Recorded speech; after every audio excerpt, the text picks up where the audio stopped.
야, 해군은 지원하기 쉽나 보네. 저렇게나 여군이 많이 보인다니. 육군 제일주의에 빠진 최 대위는 옆자리에 들으라는 듯 비아냥거립니다. 해군 놈들은 배 타고 유람이나 다니면서 수당은 다 챙겨 먹잖아. 완전 당나라 군대라니까.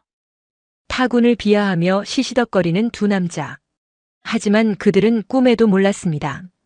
자신들이 조롱하던 이 여성이 오늘 그들이 목숨 걸고 준비한 4천억짜리 사업의 생살 여탈권을 쥔 합동참모본부의 수석 평가관이라는 사실을 말이죠. 사연 시작하기 전에 잠시만요. 구독과 좋아요 한 번씩 눌러주시면 큰 힘이 됩니다. 그리고 지금 어디에서, 어떤 상황에서 이 이야기를 듣고 계신지 댓글로 알려주세요. 여러분이 계신 그 자리까지 좋은 기운이 깊숙하게 스며들길 진심으로 바라겠습니다. 서울역을 출발한 KTX 산천 열차는 회색빛 도시를 뒤로하고 남쪽을 향해 미끄러지듯 달리고 있었다. 평일 오전의 하행선 열차.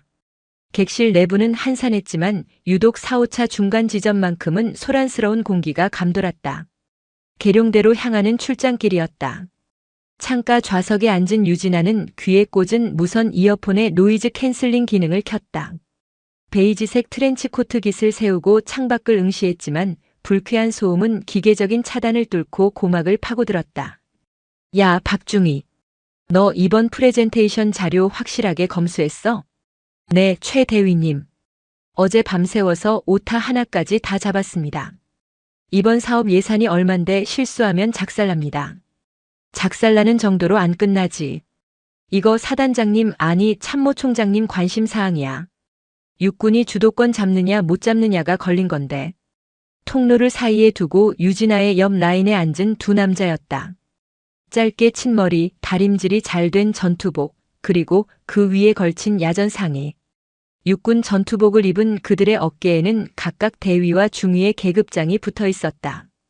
유진아는 힐끔 그들을 곁눈질했다. 육군 본부 마크. 병관은 정보통신. 전형적인 본부 행정 장교들의 모습이었다. 공공장소인 열차 안에서 그것도 군사보안과 관련된 업무 이야기를 저렇게 큰 목소리로 떠드는 것부터가 보안 규정 위반이었다. 한심하군. 유진아는 속으로 뇌까리며 다시 시선을 태블릿 PC로 돌렸다. 화면에는 합동참모본부 공통작전 운용 성능 2차 평가 계획서라는 문서가 떠 있었다. 그러나 두 남자의 수다는 멈출 기미가 보이지 않았다. 업무 이야기로 시작된 대화는 곧이어 군대 내의 가십거리로 그리고 타군에 대한 비하로 자연스럽게 이어졌다. 아, 그나저나 오늘 회의에 해군이랑 공군 놈들도 온다며? 네, 합동성 평가인가 뭔가 때문에 배석한다고 들었습니다. 솔직히 육군이 지상작전 다 하고 지휘 통제도 다 하는데 왜 굳이 그쪽 눈치를 봐야 하는지 모르겠습니다. 내 말이 그 말이야. 야, 솔직히 해군 놈들이 고생을 하냐? 우리는 혹한기다 유격이다 땅바닥 구르면서 훈련하는데 걔들은 배 타고 유람이나 다니잖아. 최 대위가 의자를 뒤로 젖히며 킬킬거렸다. 해군은 기준도 낮다더라. 체력 검정? 야, 물개들이 달리기를 해봤자 얼마나 하겠냐? 수영이나 좀 하겠지. 그리고 배 안에서 뭐 족구나 차고 그러는 거 아니야? 맞습니다. 제 동기 중에 해군 간 놈 있는데 맨날 배 탔다고 수당은 꼬박꼬박 챙기면서 정작 훈련 때는 파도 높다고 쉰답니다. 완전 당나라 군대라니까요. 유진아의 눈썹이 꿈틀거렸다. 태블릿 화면을 넘기던 손가락이 허공에서 잠시 멈췄다. 육군이 고생하는 것은 사실이다. 하지만 삼면이 바다인 대한민국에서 영예를 수호하는 해군의 노고를 저런 식으로 폄하하는 것은 무지이자 오만이었다. 흔들리는 경랑 속에서 쪽잠을 자며 수개월씩 땅을 밟지 못하는 고통을 저 육상 근무자들이 알 리가 없었다. 하지만 유진아는 대응하지 않았다. 똥이 무서워서 피하나 더러워서 피하지. 저런 수준 낮은 도발에 일일이 반응하기에는 그녀가 오늘 처리해야 할 업무의 무게가 너무 무거웠다. 그때였다. 최 대위의 시선이 창밖을 보는 유진아에게 꽂혔다. 그녀는 사복 차림이었지만 의자 밑에 놓인 검은색 서류 가방에는 희미하게 해군 로고가 박혀 있었다. 그리고 코트 사이로 살짝 보이는 넥타이와 셔츠 깃은 규정된 정복의 형태였다. 야, 저기 봐라. 최 대위가 턱짓으로 유진아를 가리켰다. 박중희가 고개를 빼꼼히 내밀어 쳐다보았다. 해군 같은데? 가방 보니까. 그러게. 여자네? 야, 해군 여군이 계룡대 가는 거면 뻔하지 않냐? 뭐 말씀이십니까? 정책부서나 행정 쪽이겠지. 여군이 배를 타겠냐, 뭘 하겠냐? 그냥 사무실에 앉아서 커피나 타다가 퇴근하는 거지. 최 대위의 목소리가 의도적으로 커졌다. 들으라는 식이었다. 유진아는 미동도 하지 않고 태블릿 화면만 응시했다. 무시가 최선의 방어라고 생각했다. 그러나 그 침묵은 그들에게 승리감만 안겨준 꼴이 되었다. 야, 박중희. 너 그거 아냐? 여군 장교 선발할 때 체력 검정 기준이 얼마나 낮은지. 아, 들었습니다. 팔굽혀펴기 무릎 대고 한다면서요? 솔직히 그게 군인입니까? 조무사지. 그러니까 말이야. 그래놓고 월급은 똑같이 받아요. 남군들은 뼈 빠지게 작업하고 당직 서는데 여군들은 당직도 잘 안 세우잖아. 생색은 다 내고 힘든 건 쏙 빠지고. 오늘 오는 해군 수준도 딱 보이네. 맞춰주느라 우리가 고생 좀 하겠다. 유진아는 태블릿의 전원 버튼을 눌러 화면을 껐다. 검은 화면 위로 자신의 무표정한 얼굴이 비쳤다. 참는데도 한계가 있었다. 그녀는 천천히 고개를 돌려 통로 건너편의 두 남자를 응시했다. 최 대위와 눈이 마주쳤다. 그는 당황하기는커녕 미소를 지으며 유진아를 위아래로 훑어보았다. 코트 때문에 계급장은 보이지 않았다. 하지만 최 대위의 뇌내 망상 속에서 그녀는 이미 갓 임관에서 어리버리한 소위이거나 기껏 태아 중위 정도 되는 하급 장교였다. 나이로 보나 기세로 보나 자신이 위라고 확신하는 눈치였다. 무슨 문제 있으십니까? 최 대위가 삐딱하게 물었다. 유진아는 차가운 목소리로 대답했다. 공공장소입니다. 정숙해 주시죠. 그리고 보안성 내용이 포함된 업무 대화는 자제하시는 게 좋을 것 같습니다. 그녀의 말투는 정중했지만 그 안에 담긴 힘은 날카로웠다. 최 대위의 표정이 순식간에 일그러졌다. 감히 타군에, 그것도 여자가 자신에게 훈계를 한다는 사실을 받아들이기 힘든 모양이었다. 이봐요. 우리가 무슨 기밀을 누설했습니까? 그냥 우리 부대 이야기한 건데 그쪽이 무슨 상관이쇼? 그리고 보아하니 초임 장교 같은데 선배가 말하면 그냥 네 하고 듣지 무슨 토를 답니까? 초임 장교라. 유진아는 속으로 헛웃음을 삼켰다. 그녀의 임관 연도는 최 대위가 고등학생일 때였다. 초임인지 아닌지는 중요하지 않습니다. 군인으로서 품위를 지키라는 말씀입니다. 품위? 참나. 야, 박중희. 들었냐? 해군이 육군한테 품위 운운한다. 기가 막혀서. 박중희가 옆에서 거들었다. 저기요. 저희 대위님이시거든요. 타군이라도 상급자면 예우를 갖추셔야죠. 사복 입었다고 민간인 행세하시는 겁니까? 유진아는 더 이상 대꾸할 가치를 느끼지 못했다. 말이 통할 상대가 아니었다. 그녀는 다시 고개를 돌려 창밖을 바라보았다. 무시하네. 와, 요즘 군대 진짜 좋아졌다. 위아래도 없고. 최 대위가 혀를 차며 투덜거렸지만 유진아의 서늘한 기세에 눌려 더 이상 직접적인 시비는 걸지 못했다. 대신 그들의 뒷담화는 더욱 집요하고 치졸해졌다. 내버려둬라. 어차피 계룡대 가면 마주칠 일도 없는 행정병 수준일 텐데. 오늘 회의나 잘 준비하자. 저런 애들 상대해봤자 시간 낭비다. 맞습니다. 역시 대위님이 대인배이십니다. 열차는 서대 전역을 지나 계룡역을 향해 속도를 높였다. 창밖 풍경이 도시에서 한적한 시골로 바뀌었다. 유진아는 코트 주머니 속에 있는 신분증 케이스를 만지작거렸다. 합동참모본부 전력분석시험평가국. 평가의 과장 해군 중령 유진아. 오늘 그녀가 주관하는 회의는 육군이 사활을 걸고 있는 차세대 전술 지휘 통제체계 2차 운용 성능평가 회의였다. 수천억 원의 혈세가 들어가는 사업이 제대로 굴러갈지 아니면 전면 재검토가 될지를 결정하는 자리였다. 그리고 저 뒤에서 떠들고 있는 두 장교가 바로 그 사업의 실무 담당자들이었다. 재미있겠군. 유진아의 입가에 희미한 미소가 스쳤다. 안내방송이 흘러나왔다. 우리 열차는 잠시 후 계룡, 계룡역에 도착하겠습니다. 열차가 덜컹거리는 소리와 함께 속도를 줄였다. 승객들이 하나둘 짐을 챙기기 시작했다. 최 대위와 박중희도 주섬주섬 전투모를 챙겼었다. 그들은 내리는 순간까지 유진아의 뒤통수에 대고 들으라는 듯 웅얼거렸다. 해군은 셔틀버스 타는 줄도 모를걸? 택시나 타고 가라지. 낄낄거리는 웃음소리를 뒤로하고 유진아는 침착하게 가방을 챙겨 일어났다. 베이지색 트렌치코트 자락이 우아하게 흩날렸다.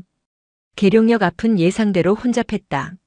매주 이 시간 되면 전국의 각 부대에서 차출된 장교들과 부사관들이 3군 본부로 몰려들었다. 여기저기서 경례 구호가 들려왔고 담배 연기가 뿌옇게 피어올랐다. 유진아는 역사를 빠져나오자마자 찬 공기를 깊게 들이마셨다. 익숙한 공기였다.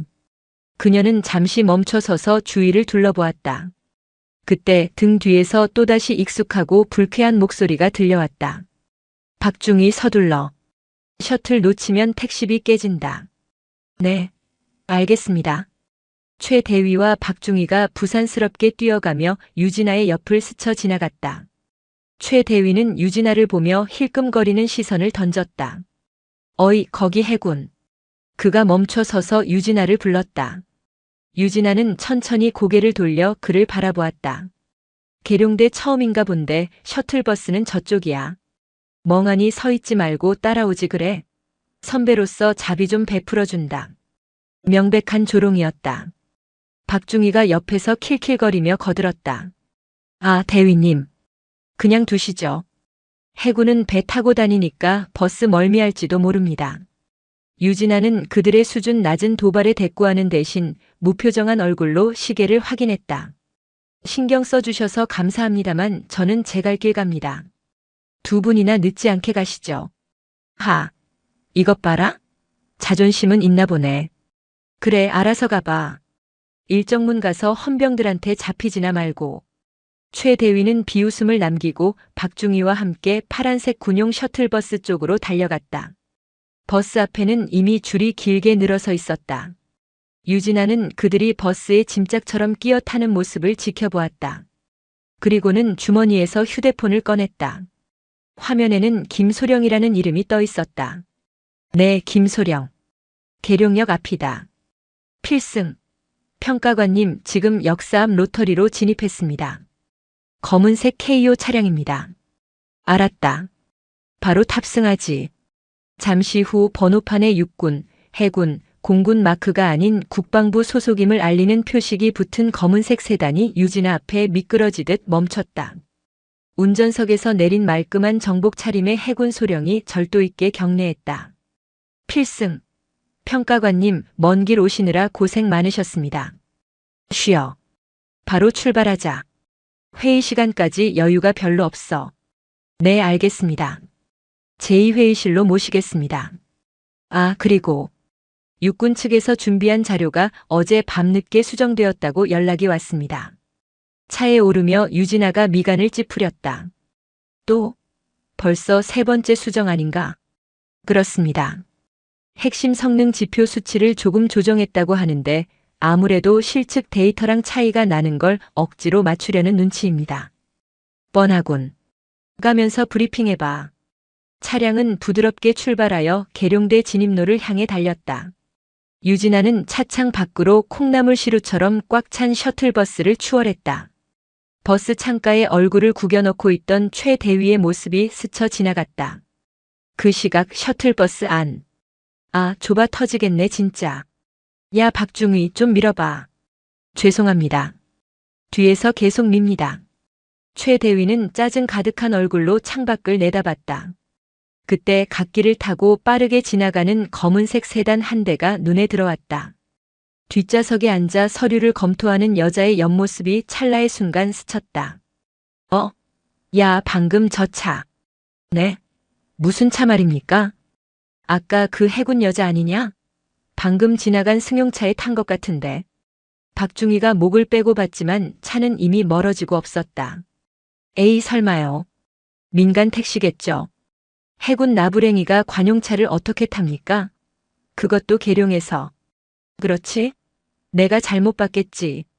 아까 그 태도 보니까 딱 봐도 어디 실무부대 행정관이나 될까 말까 한데. 최 대위는 고개를 저으며 땀을 닦았다. 그나저나 오늘 평가관이 누구라더라? 합참에서 온다고. 네. 소문으로는 저승사자라고 불리는 사람이랍니다. 타협이 없대요. 작년에 공군 사업 하나도 그 사람한테 걸려서 전면 백지화됐다고 들었습니다. 재수없게 걸려도 꼭. 야, 근데 육군 사업인데 감히 딴지 걸겠냐? 우리 뒤에 육군 참모 차장님이 계시는데. 맞습니다. 그냥 형식적인 절차겠죠. 저희가 준비한 자료가 완벽하지 않습니까? 그래. 오늘만 넘기면 우리도 고과 점수 빵빵하게 챙기는 거다. 오늘 저녁에 회식이나 거하게 하자. 두 남자는 김칫국을 사발로 들이키며 킬킬거렸다. 버스는 덜컹거리며 계룡대 제1정문을 향해 굴러갔다. 자신들을 기다리고 있는 것이 회식이 아니라 지옥의 불구덩이임을 알지 못한 채 계룡대 제1정문 앞 웅장한 위용을 자랑하는 3군 본부 입구는 보안 검색을 위해 늘어선 줄로 인산인해를 이루고 있었다. 유진아가 탄 관용 차량은 VIP성 장군 및 주요 직위자 전용 차선을 통해 헌병의 거수 경례를 받으며 막힘없이 통과했다. 그녀는 이미 차 안에서 정복 재킷으로 갈아입고 넥타이를 매무새 좋게 고친 상태였다. 하지만 본청 건물로 들어가기 전 유진아는 운전병에게 잠시 차를 세우라고 지시했다. 잠깐 방문자 센터 쪽에 들렀다 가자. 김소령, 자네는 먼저 회의실 가서 세팅 확인해. 네. 평가관님 직접 가시려고요? 그냥 바로 회의실로 가셔도. 확인할 게 있어서 그래. 5분이면 돼. 유진아는 차에서 내려 방문자 센터 쪽으로 걸어갔다. 사실 확인할 것은 없었다. 다만 아까 기차와 셔틀버스에서 겪은 불쾌함이 그녀의 발길을 이곳으로 이끌었다. 그녀는 본능적으로 그 두 남자가 이곳을 거쳐갈 것임을 알고 있었다. 예상대로였다. 셔틀버스에서 내린 최 대위와 박중희가 헐레벌떡 방문자 센터 쪽으로 뛰어오고 있었다. 그들은 출입증 교부 절차 때문에 줄을 서야 했다. 그때 유진아를 발견한 최 대위의 눈이 커졌다. 야, 저기 봐. 쟤 또 있네. 박중희가 숨을 헐떡이며 쳐다보았다. 유진아는 한 손에 서류 가방을 든 채 방문자 센터 입구 옆에 서서 무언가 기다리는 척하고 있었다. 코트는 벗어서 팔에 걸쳤지만 셔츠 위에 입은 짙은 남색 카디건 때문에 계급장은 여전히 잘 보이지 않았다. 최 대위가 다가오며 씩 웃었다. 꺼봐. 내가 뭐랬냐? 택시 타고 와봤자 여기서 줄 서야 된다니까. 그들은 유진아의 앞을 가로막고 섰다. 마치 길을 알려주는 척 시비를 걸기 위해서였다. 어이, 해군 아가씨. 출입 신청은 했어?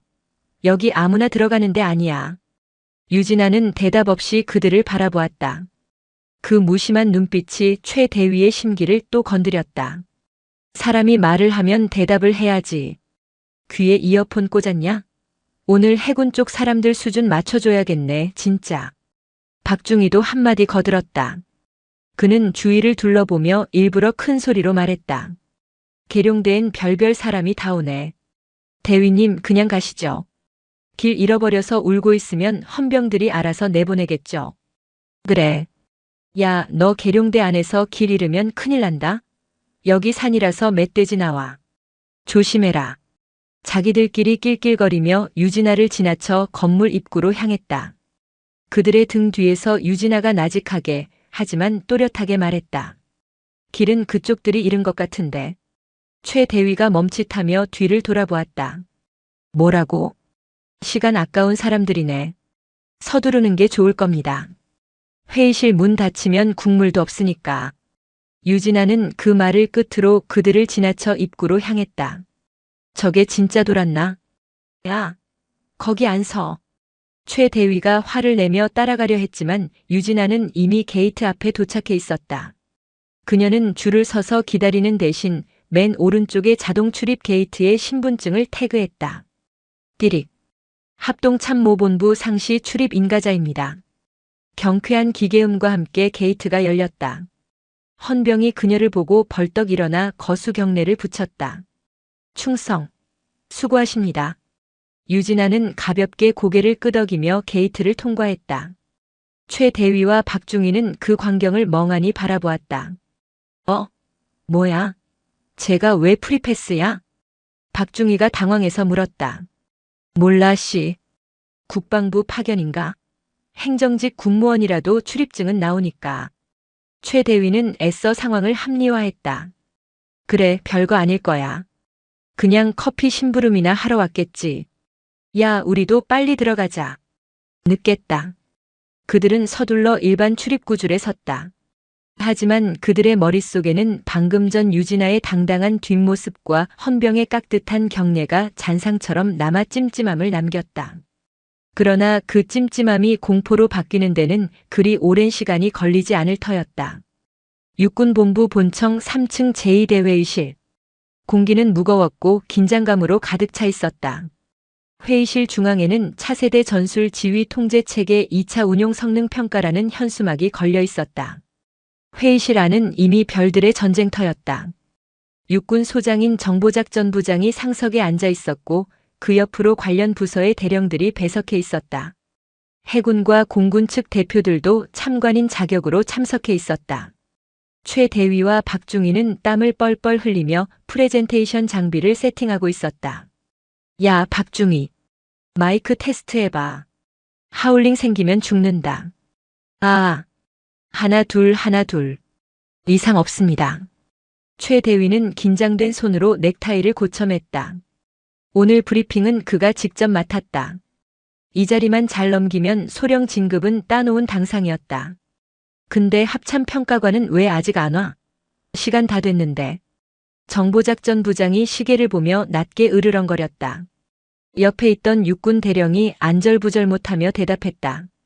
곧 도착한다고 합니다. 워낙 깐깐한 양반이라 자료 검토를 미리 하고 들어온다고. 깐깐하긴 무슨. 우리가 누군데 감히 시간을 끌어. 그때 회의실 문 밖에서 웅성거리는 소리가 들렸다. 최 대위는 문 쪽을 쳐다보며 박중희에게 속삭였다. 야, 온다. 긴장해라. 네. 근데 대위님, 그 평가관 이름이 뭐라고 했습니까? 유진아 중령이라나 뭐라나? 이름 보니까 여자인 것 같은데 뻔하지 않냐? 쿼터제로 들어와서 합참 자리 꽤 찬 독종이겠지. 아, 그렇습니까? 그럼 뭐 적당히 비위 맞춰주면 되겠네요. 여자들이 또 감성적인 호소에 약하지 않습니까? 크크, 그래. 우리가 준비한 육군의 헌신 영상 한번 틀어주면 감동해서 통과 도장 찍어줄 거다. 두 사람은 킥킥거리며 서로 눈짓을 주고받았다.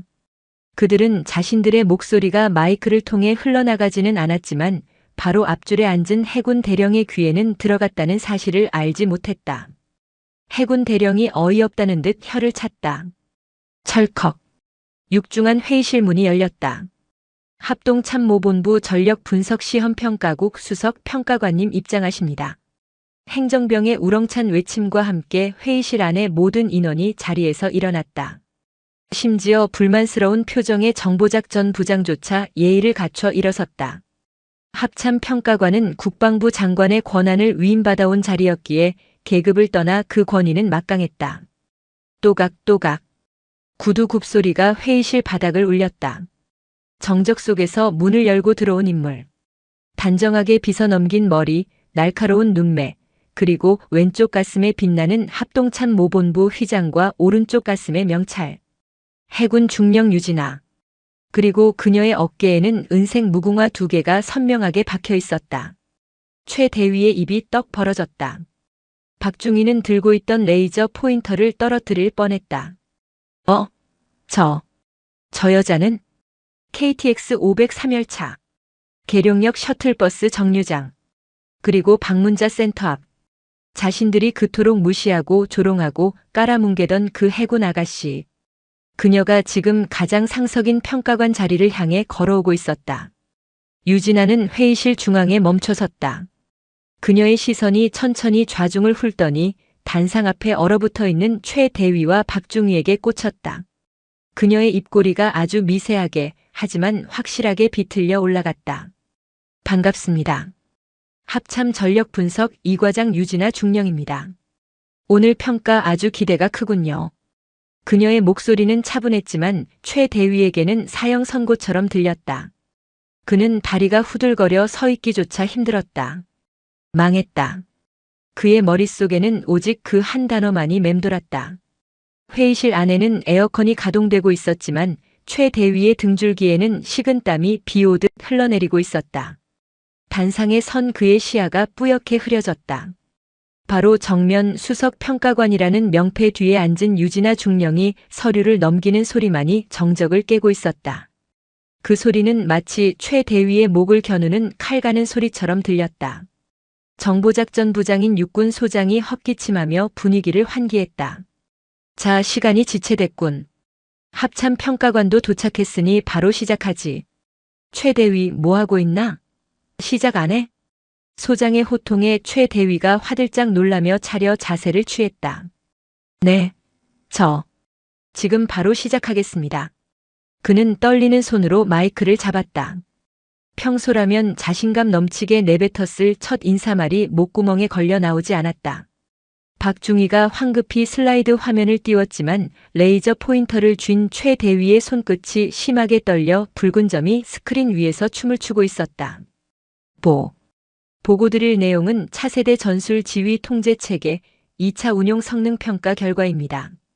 본 체계는 육군의 독자적인 작전 수행 능력을 극대화하고 잠깐.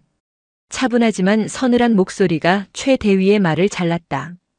유진아 중령이었다. 그녀는 마이크를 가까이 대지도 않은 채 조용한 육성으로 회의실 전체를 압도했다. 발표 시작부터 용어 정의가 틀렸군요. 육군의 독자적 작전 수행 능력입니까? 아니면 합동 작전 수행 능력입니까? 최 대위가 당황하며 말을 더듬었다. 그것이 육군이 주도하는 작전이기 때문에 육군 본부의 지침에 따라 이번 사업의 핵심 평가 항목은 합동성입니다. 육군이 단독으로 전쟁합니까? 해군, 공군 자산과의 연동성이 1순위 평가 요소인데 첫 장부터 육군 독자 능력을 강조하다니요. 제안 요청서 3페이지 2항 읽어보셨습니까? 유진아는 덮어두었던 평가 계획서를 펼치지도 않고 정확한 페이지와 항목을 읊었다. 최 대위의 얼굴이 창백해졌다. 죄송합니다. 그 부분은 서두라서 강조하느라. 강조가 아니라 왜곡이죠. 그리고 발표자가 왜 이렇게 떱니까? 준비가 덜 됐습니까? 아니면 유진아는 안경을 살짝 고쳤으며 안경 렌즈 너머로 최 대위를 뚫어지게 응시했다. 그 눈빛에는 기차 안에서의 모욕을 기억하고 있다는 서늘한 경고가 담겨 있었다. 무언가 찔리는 게 있어서 긴장한 겁니까? 아닙니다. 2페이지로 넘어가겠습니다. 최 대위는 도망치듯 슬라이드를 넘겼다. 하지만 지옥은 이제 시작이었다. 그가 준비한 완벽한 자료들은 유진아의 눈앞에서 휴지 조각처럼 찢겨나가기 시작했다. 통신망 생존성 데이터, 이거 실측치 맞습니까? 유진아의 질문이 다시 날아들었다. 네, 그렇습니다. 지난달 3군단 훈련장에서 측정한. 이상하군요. 제가 알기로 지난달 3군단 훈련 지역은 기상 악화로 헬기 기동이 제한되었습니다. 그런데 데이터에는 공중 중계 노드 가동률이 98%로 나와 있네요. 헬기가 못 뜨는데 중계기가 어떻게 작동했습니까? 혹시 드론이라도 띄웠나요? 그게. 최 대위의 눈동자가 갈 곳을 잃고 흔들렸다. 사실은 기상 악화로 데이터 수집을 못해서 작년 데이터를 적당히 가공해서 넣은 것이었다. 행정직 여군 따위가 알 리 없다고 생각했던 현장의 날씨와 훈련 상황까지 그녀는 꿰뚫고 있었다. 배석한 육군 소장의 표정이 험악하게 일그러졌다. 최 대위, 똑바로 대답 못해? 자네 저번 보고 때는 문제 없다며. 아닙니다, 부장님. 그게 시뮬레이션 수치를 일부 보정한 것입니다. 보정? 유진아의 입꼬리가 올라갔다. 시뮬레이션 수치를 실측치인 것처럼 보고서에 기재하는 걸 육군에서는 보정이라고 부릅니까? 합참에서는 그걸 조작이라고 부릅니다, 대위. 조작이라는 단어가 회의실에 무겁게 내려앉았다. 최 대위의 다리가 풀려 휘청거렸다. 옆에서 노트북을 조작하던 박중희는 겁에 질려 마우스를 쥔 손을 덜덜 떨고 있었다. 그리고 아까 열차에서 그러셨죠? 해군은 기준이 낮아서 편하게 군 생활한다고. 유진아는 펜을 딱 내려놓으며 등받이에 몸을 기댔다. 사적인 감정을 배제하려 했으나 이들의 업무 태도가 워낙 불량했기에 훈계는 필연적이었다. 기준이 낮은 건 해군이 아니라 데이터를 조작하고도 넘어갈 수 있다고 믿는 귀관들의 보안 의식 아닙니까? 육군의 명예를 실추시키는 건 타군이 아니라 바로 당신들 같은 실무자입니다. 최 대위는 숨이 막혀왔다. 그녀는 단순히 꼬투리를 잡는 게 아니었다. 팩트로 뼈를 때리고 논리로 살을 발라내고 있었다. KTX 안에서 낄낄거리며 뱉었던 그 모든 오만방자한 말들이 부메랑이 되어 돌아와 그의 목을 조르고 있었다. 계속해 보시죠. 또 어떤 창의적인 소설을 써오셨는지 드러나 봅시다. 유진아의 차가운 지시에 최 대위는 울고 싶은 심정으로 다음 장을 넘겼다. 하지만 스크린에 뜬 복잡한 통신망 구성도는 이미 그의 구명줄이 아니라 교수대 밧줄처럼 보였다.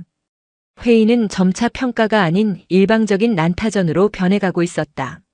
최 대위와 박중희가 밤새워 준비했다던 그리고 오타 하나까지 다 잡았다고 자부했던 프레젠테이션 자료는 유진아의 날카로운 분석 앞에서 너덜너덜해졌다. 15페이지 해안경계부대와의 데이터 링크 연동성 부분입니다. 유진아가 레이저 포인터로 스크린의 한 구석을 가리켰다. 육군 경비정 및 해안 레이더와의 연동은 완벽하다고 되어 있군요. 그런데 해군 함정과의 직접 통신은 왜 추후 개발로 미뤄뒀습니까? 최 대위는 이미 땀으로 목욕을 한 상태였다. 혀가 말라붙어 입천장에 쩍쩍 달라붙었다. 해군 함정의 통신 체계와 육군의 주파수 대역이 달라서 기술적인 난이도 때문에 2단계 사업으로 분류했습니다. 기술적 난이도요? 유진아가 헛웃음을 터뜨렸다. 박중희. 그녀가 갑자기 박중희를 호명했다. 멍하니 있던 박중희가 소스라치게 놀라며 일어났다. 네. 중희 박민수. 귀관, 아까 열차 안에서 그랬죠. 해군이 당나라 군대라고. 배 타고 유람이나 다닌다고. 박중희의 얼굴이 흑빛이 되었다. 육군 소장을 비롯한 모든 고위 장교들의 시선이 박중희에게 꽂혔다. 소장의 눈에서 살기가 뿜어져 나왔다. 그 유람 다니는 해군 함정들은 이미 3년 전부터 3군 합동 데이터 링크를 운용 중입니다. 육군이 기술적 난이도 핑계대며 미루고 있는 걸 해군은 이미 실전 배치해서 쓰고 있다고요. 그런데 육군 통신 장교라는 사람들이 그걸 모르고 추후 개발이라고 써놨습니까? 이건 무능한 겁니까? 아니면 직무유기입니까? 유진아는 가차 없었다. 그녀는 태블릿 PC를 들어 무언가를 조작하더니 회의실 메인 스크린에 새로운 자료를 띄웠다. 해군의 최신의 이지스함과 공군의 조기 경보기, 그리고 육군의 미사일 부대가 실시간으로 데이터를 주고받는 훈련 로그였다. 보시다시피 해군과 공군은 이미 통합되어 있습니다. 이 고리에 육군만 빠져있는 형국인데 담당 장교들은 기차 안에서 타군 비하나 하면서 시간을 때우고 있었군요. 보안성 대화까지 큰 소리로 떠들면서 말입니다. 그것은 이 사업 예산이 4천억입니다. 유진아의 목소리가 낮게 깔렸다. 4천억짜리 사업을 담당하는 실무자들의 수준이 고작 해군은 꿀 빤다는 식의 1차원적인 편견에 갇혀 있다니. 그러니 합동성이 뭔지 통합작전이 뭔지 이해를 못하는 겁니다. 당신들이 만든 이 체계대로라면 전쟁 났을 때 해군 함포 지원 요청하려면 육군 대대장이 해군 함장한테 카카오톡이라도 보내야 합니까? 좌중에서 킥킥거리는 실소가 터져 나왔다. 해군 측 참관인들은 통쾌한 표정을 숨기지 못했고 육군 측 고위 장교들은 부끄러움에 고개를 들지 못했다. 정보작전 부장인 소장은 불그락푸르락한 얼굴로 주먹을 꽉 쥐고 있었다. 그는 지금 당장이라도 저 멍청한 대위와 중위의 계급장을 뜯어버리고 싶은 충동을 억누르고 있었다. 유진아는 마지막 결정타를 날렸다. 그리고 45페이지 예산 산출 내역. 박중희가 오타 하나까지 다 잡았다고 큰 소리치던데. 박중희는 이제 거의 울기일보 직전이었다. 단가 산출 근거가 작년 환율 기준이네요. 지금 환율이 얼마나 올랐는데 작년 기준으로 잡습니까? 이러면 사업 착수하자마자 예산 부족으로 중단됩니다. 기본 중에 기본도 확인 안 하고 보고서를 올립니까? 이게 당신들이 말한 육군 엘리트의 수준입니까? 죄송합니다. 시정하겠습니다. 시정으로 될 문제가 아닙니다. 이 보고서는 신뢰성을 완전히 상실했습니다. 유진아는 가져온 서류철을 탁 덮어버렸다. 그 소리가 마치 판사의 의사봉 소리처럼 회의실을 울렸다. 이따위 엉터리 자료로 합참 승인을 받으러 오다니. 저를, 아니 합동참모본부를 뭘로 보신 겁니까? 그냥 와서 도장이나 찍어주는 거수기인 줄 알았습니까? 최 대위는 고개를 푹 숙인 채 아무 말도 할 수 없었다. 그의 오만함은 바닥에 떨어져 짓밟혔고 그가 믿었던 육군 제1주의는 실력 없는 자들의 허상임이 만천하에 드러났다. 잠시 정회하겠습니다. 10분 뒤에 평가 결과를 종합하여 통보하겠습니다. 육군 측은 변명할 시간이라도 가지시죠. 유진아는 냉정하게 선언하고 자리에서 일어났다. 그녀가 회의실을 빠져나가자마자 폭풍우가 몰아칠 듯한 침묵이 깨졌다. 유진아가 회의실 옆에 마련된 평가관 대기실로 사라지자마자 회의실 문이 닫혔다. 그리고 그 안에서 천둥 같은 고함이 터져나왔다. 야, 이 새끼들아. 정보작전부장이 자리를 박차고 일어나 단상으로 뛰어 올라갔다. 그는 들고 있던 지휘봉으로 단상을 내리쳤다. 팍! 하는 소리와 함께 지휘봉이 부러져 나갔다. 너희들이 제정신이야. 데이터를 조작해? 거기다 합참평가관 앞에서 타군 비하를 했다고. 그것도 기차 안에서 다 들리게. 죄송합니다. 부장님, 죽을 죄를 지었습니다. 최 대위와 박중희는 바닥에 머리를 박을 기세로 90도로 허리를 숙였다. 소장은 넥타이를 거칠게 풀어헤치며 씩씩거렸다. 너희 때문에 육군 망신을 아주 개망신을 줬어. 4천억짜리 사업 날아가게 생겼다고. 내 얼굴에 먹칠을 해도 유분수지 감히 어디서 그따위 저질스러운 언행을 하고 다녀. 옆에 있던 대령이 조심스럽게 소장을 말렸다. 부장님, 일단 고정하십시오. 밖에서 다 듣습니다. 듣게 놔둬. 아주 군복을 벗겨버려야 정신을 차리지. 소장은 분을 사귀지 못하고 씩씩대다가 최 대위를 노려보았다. 너 지금 당장 가서 빌어. 무릎을 꿇든 대가리를 박든 어떻게든 평가관 마음 돌려놔. 만약 오늘 부적합 판정 나오면 너희 둘은 군법 회의 갈 줄 알아. 알았어. 네. 알겠습니다. 당장 다녀오겠습니다. 최 대위와 박중희는 도망치듯 회의실 뒷문으로 빠져나왔다. 복도로 나온 최 대위는 다리가 풀려 벽을 짚었다. 얼굴은 사색이 되어 있었고 입술은 파르르 떨렸다. 대위님, 어떡합니까? 저희 진짜 영창 가는 거 아닙니까? 박중희가 울먹이며 물었다. 시끄러. 빨리 따라와. 대기실 가서 빌어야지. 두 사람은 평가관 대기실 앞으로 달려갔다. 문 앞에는 해군 소령이 굳건히 지키고 서 있었다. 김소령님.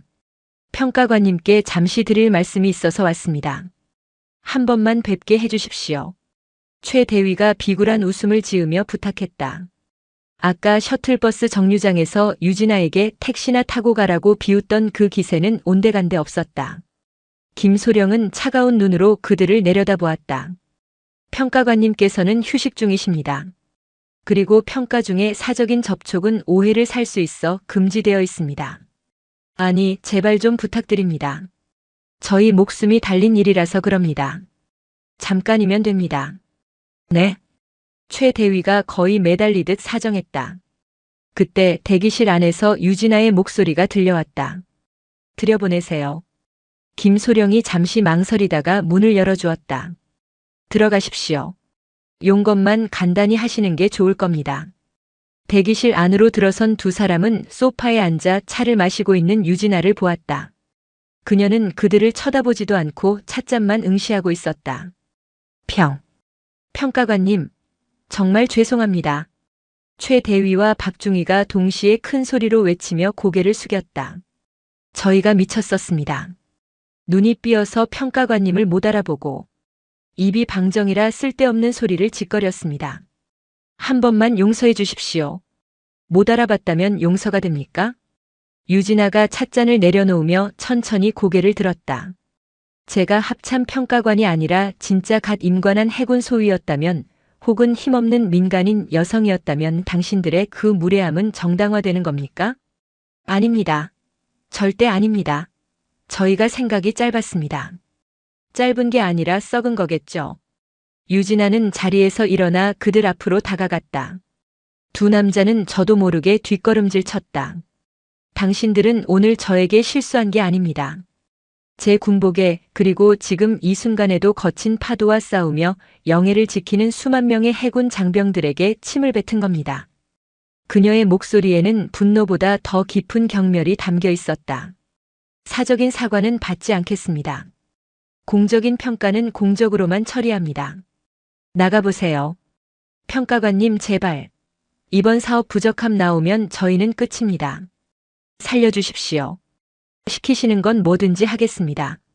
최 대위가 눈물 콧물을 쏟으며 애원했다. 박중희도 옆에서 손이 발이 되도록 빌었다.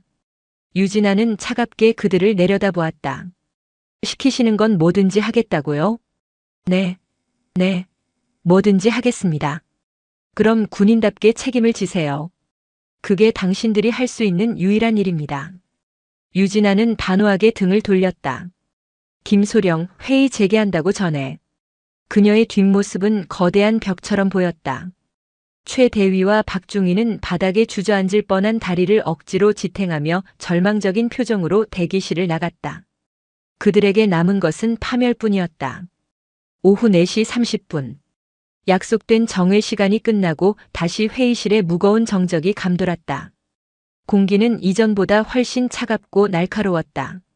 최 대위와 박중희는 죄인처럼 고개를 푹 숙인 채 단상 한 구석에 서 있었다. 그들의 등 뒤는 이미 식은 땀으로 흥건히 젖어 전투복색이 진하게 변해 있었다. 정보작전부장을 비롯한 육군 측 고위 장교들의 표정은 굳어 있었다. 그들은 이미 직감하고 있었다. 이번 판이 완전히 깨졌다는 것을.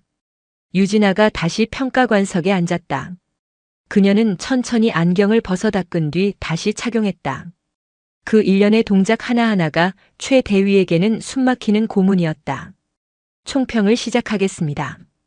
유진아의 건조한 목소리가 마이크를 타고 회의실 전체에 울려 퍼졌다.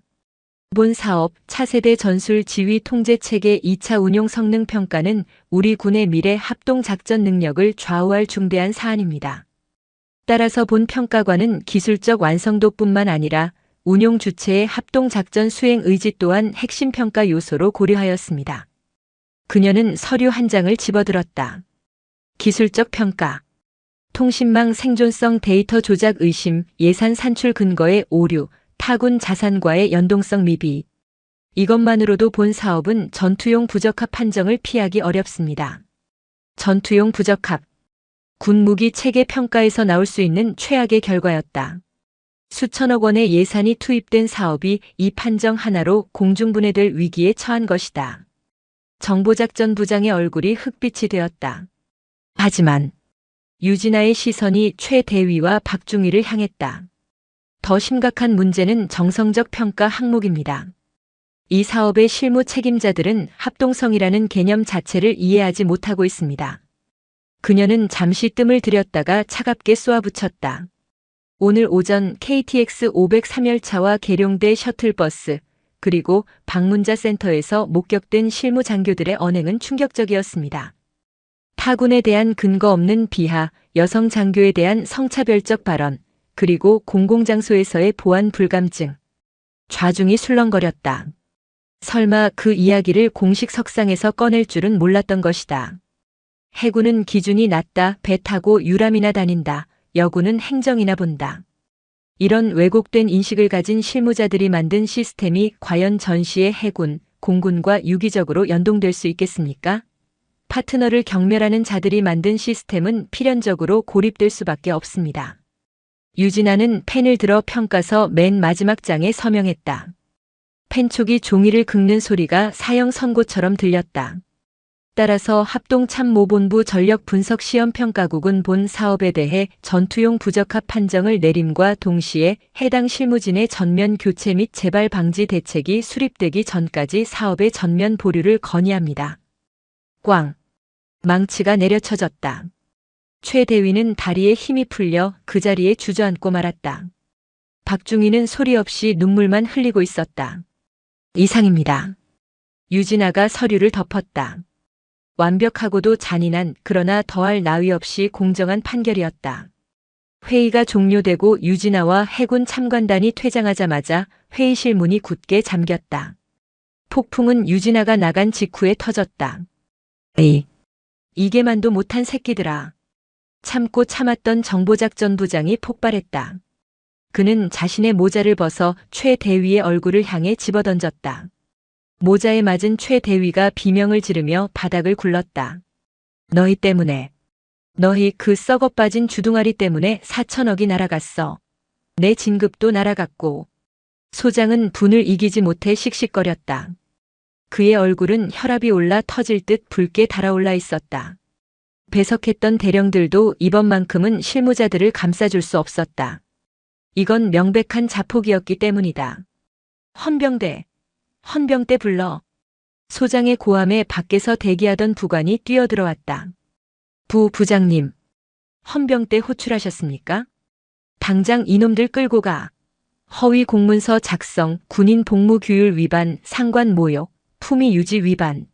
죄다 엮어서 구속 수사 의뢰해. 내 눈앞에서 당장 치워버려. 부장님, 잘못했습니다. 한 번만 살려주십시오. 최 대위가 바닥을 기어가며 소장의 바짓가랑이를 붙잡았다. 하지만 소장은 가차없이 발로 그를 걷어찼다. 이거 안 나? 살려달라고? 야, 이 새끼야, 내가 내 목을 쳤는데 내가 널 살려주게 생겼어. 너희 군 생활은 오늘로 끝이야. 불명의 저녁이 아니라 감방 갈 준비나 해. 곧이어 헌병들이 들이닥쳤다. 흰색 헬멧을 쓴 건장한 헌병 2명이 최 대위와 박중희의 양팔을 결박했다. 이거 나 대위야. 육군 본부 대위라고. 최 대위가 발악했지만 이미 그는 장교로서의 권위를 잃은 상태였다. 헌병들은 무표정한 얼굴로 그들을 질질 끌고 나갔다. 복도에는 다른 부서 장교들과 병사들이 나와 이 광경을 지켜보고 있었다. 뭐야? 정보통신과 최 대위 아니야? 무슨 사고를 쳤길래 부장님이 저렇게 화가 나셨대? 들었어? 합참 평가관한테 개기다가 걸렸대. 그것도 KTX에서 뒷담화하다가 딱 걸렸다던데. 와, 미친놈들. 진짜 가지가지 한다. 수군거리는 소리와 경멸 어린 시선들. 최 대위와 박중희는 고개를 들 수 없었다. 그들이 그토록 자랑스러워하던 육군 본부 장교라는 타이틀은 이제 가장 치욕스러운 족쇄가 되어 있었다. 으헝. 엄마. 박중희는 어린아이처럼 울음을 터뜨렸다. 하지만 누구도 동정하지 않았다. 그들이 타군을 비하하고 여군을 조롱하며 낄낄거리던 그 순간 그들은 이미 군인이 아니었기 때문이다. 회의실 안 텅 빈 스크린만이 그들의 몰락을 비추고 있었다. 계룡대 제2정문을 빠져나온 검은색 관용 차량은 다시 계룡역을 향해 달리고 있었다. 차 안은 조용했다. 유진아는 창문을 조금 내리고 늦은 오후의 바람을 맞았다. 긴장이 풀리자 피로가 몰려왔지만 마음만은 개운했다. 평가관님 괜찮으십니까? 앞 좌석의 김소령이 백미러로 눈치를 살피며 물었다. 응, 괜찮아. 조금 시끄러웠을 뿐이야. 시끄러운 정도가 아니었습니다. 육군 쪽 난리가 났답니다. 방금 정보 소식통에 따르면 해당 장교 2명은 긴급 체포되어 수사단으로 이송됐다고 합니다. 그렇군. 유진아는 담담하게 대답했다. 그녀가 원한 것은 복수가 아니었다. 그저 군대가 군대답게 돌아가는 것. 무능과 오만이 실력을 덮지 않는 것. 그것뿐이었다. 계룡역에 도착한 유진아는 김소령을 돌려보내고 대합실로 들어갔다. 서울행 KTX 열차를 기다리는 동안 그녀는 자판기 커피 한 잔을 뽑았다. 종이컵에서 피어오르는 따뜻한 김을 바라보며 그녀는 아침의 일을 회상했다. 해군은 기준이 낮다더라. 여군은 어차피 행정직만 하잖아. 그들의 말은 틀렸다. 기준은 낮지 않다. 다만 그 기준을 지키는 방식이 다를 뿐이다. 보이지 않는 바다에서 좁은 함정에서 레이더 화면 앞에서 묵묵히 자신의 자리를 지키는 그 모든 기준들이 모여 이 나라를 지탱하고 있었다. 선배? 그때 누군가 그녀를 불렀다. 고개를 돌려보니 해군 정복을 입은 동기 이중령이 다가오고 있었다. 이중령. 여기서 보네? 자네도 출장인가? 응. 예산회의 때문에. 너 오늘 육군 쪽 뒤집어 놨다며? 소문이 여기까지 파다해. 합참의 저승사자가 계룡대에 강림했다던데? 이중령이 킬킬거리며 농담을 던졌다. 유진아는 픽 웃으며 커피를 한 모금 마셨다. 저승사자는 무슨. 그냥 청소 좀 하고 가는 길이야. 먼지가 너무 쌓여 있길래. 멋지다 유진아. 역시 수석 졸업은 다르네. 덕분에 우리 해군 쪽 사기가 아주 하늘을 찌른다. 고맙다. 고맙긴. 밥이나 사. 안내방송이 흘러나왔다. 서울행 KTX 열차가 들어오고 있습니다. 유진아는 빈 종이컵을 쓰레기통에 버리고 가방을 챙겼다. 승강장으로 내려가는 그녀의 발걸음은 올 때보다 훨씬 가벼웠다. 열차에 오른 그녀는 자신의 자리를 찾아 앉았다. 4호차 7호석. 공교롭게도 아침에 앉았던 그 자리였다. 하지만 이제 통로 건너편 8시, 8D석은 비어 있었다. 시끄럽게 떠들던 두 남자는 없다. 그 빈자리가 주는 고요함이 평화로웠다. 유진아는 창밖을 바라보았다. 붉게 물드는 노을 사이로 계룡산의 능선이 스쳐 지나갔다. 군복을 입는다는 건 그 무게를 견딘다는 것. 그녀는 마음속으로 되뇌며 다시 이어폰을 귀에 꽂았다. 이번에는 노이즈 캔슬링을 켤 필요가 없었다. 방해하는 소음은 이제 어디에도 없었으니까. 열차는 어둠이 내리기 시작한 도시를 향해 거침없이 질주했다. 야, 이하사. 억울해. 억울하면 가서 아빠한테 이르던가. 삼성 장군의 딸이라는 약점을 잡고 그녀를 마음대로 조종할 수 있다고 믿었던 대대장의 오만한 가스라이팅. 하지만 모멸감에 입술을 깨문 이혜진 하사의 눈빛이 싸늘하게 돌변합니다. 그녀는 떨리는 손으로 휴대폰을 집어듭니다. 잠시 후 평화롭던 부대의 비상 사이렌이 울려 퍼지고 위병소 차단기가 박살날 듯 열리며 육군본부 감찰실의 검은 세단 행렬이 연병장으로 들이닥칩니다. 사색이 되어 뛰쳐나온 대대장 눈앞에 날아든 건 친구였던 감찰과장의 서늘한 보직 해임 통보서였는데요. 과연 대대장은 누구의 영린을 건드린 걸까요? 여러분, 오늘 날씨가 많이 추워졌죠? 따뜻한 곳에서 편안한 시간 보내시기를 바라면서 오늘 이야기 시작하겠습니다. 경기도 양주시 남면 가막산 자락에 위치한 제25보 병사단 예하 제3대대. 회색빛 하늘 아래 위병소 앞으로 더블백을 맨 작은 체구의 여군 하나가 걸어오고 있었다. 신임 부사관 이혜진 하사였다. 그녀는 위병소 철문을 바라보며 마른 침을 삼켰다. 긴장감 때문만은 아니었다. 이곳은 그녀가 스스로 선택한 전장이었지만 동시에 가장 피하고 싶은 시험대이기도 했다. 충성. 신임 하사 이혜진 전입 신고하러 왔습니다. 위병소 근무자는 그녀의 이름을 듣자마자 눈이 동그랗게 커졌다. 이미 소문은 파다하게 퍼져 있었다. 육군본부 헌병실장 이태성 중장의 외동딸이 이 험한 전방부대, 그것도 보병대대로 자원해서 왔다는 소문 말이다. 아, 예. 잠시 대기해 주십시오. 위병 조장이 허둥지둥 행정반에 보고를 올렸다. 곧이어 육중한 철문이 열렸다. 예진은 군화끈을 다시 한번 단단히 조여매고 언덕길을 올랐다. 대대장실. 가죽 소파에 깊숙이 몸을 파묻은 박민석 중령은 창밖으로 걸어 올라오는 예진을 내려다보며 입가에 묘한 미소를 띄었다. 그의 책상 위에는 예진의 인사기록 카드가 놓여 있었다. 부 이태성 계급 중장 보직 육군본부 헌병실장. 대대장님 오셨답니다. 어떻게 할까요? 차라도 좀 좋은 걸로 내올까요? 행정보급관 최상호 상사가 눈치를 보며 물었다. 박민석은 천천히 고개를 저었다. 아니, 믹스커피 타와. 물 많이 넣어서 아주 밍밍하게. 예? 그래도 3스타 따님인데. 행보관. 넌 그래서 만년 상사인 거야. 잘 들어. 이태성 장군은 대쪽 같은 양반이야. 자기 딸이 군대에서 귀족 대우받는 걸 제일 싫어해. 우리가 여기서 설설기면 오히려 그 양반한테 찍히는 거야. 박민석은 자리에서 일어나 거울을 보며 옷매무새를 다듬었다. 그의 눈빛이 먹잇감을 노리는 뱀처럼 번들거렸다.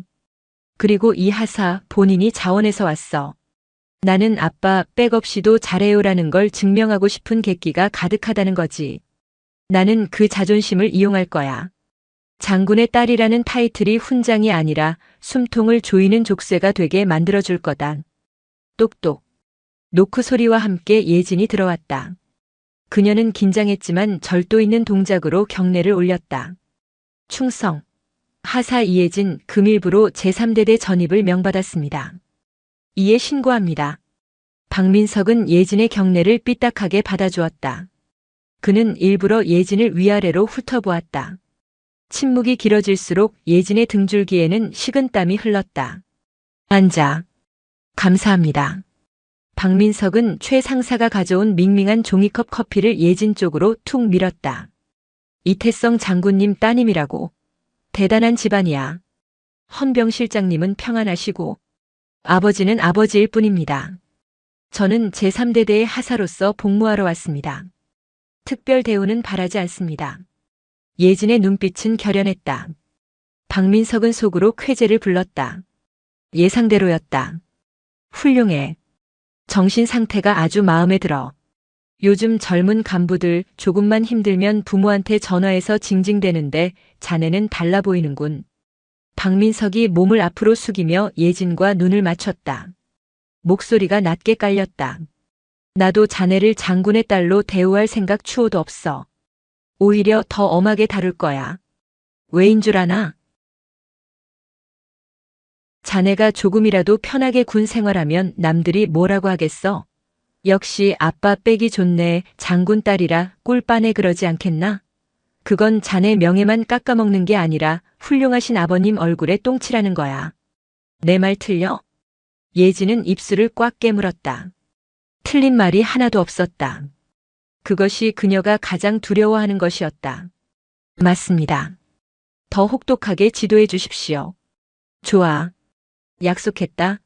우리 부대는 실전과 똑같아. 예외는 없어.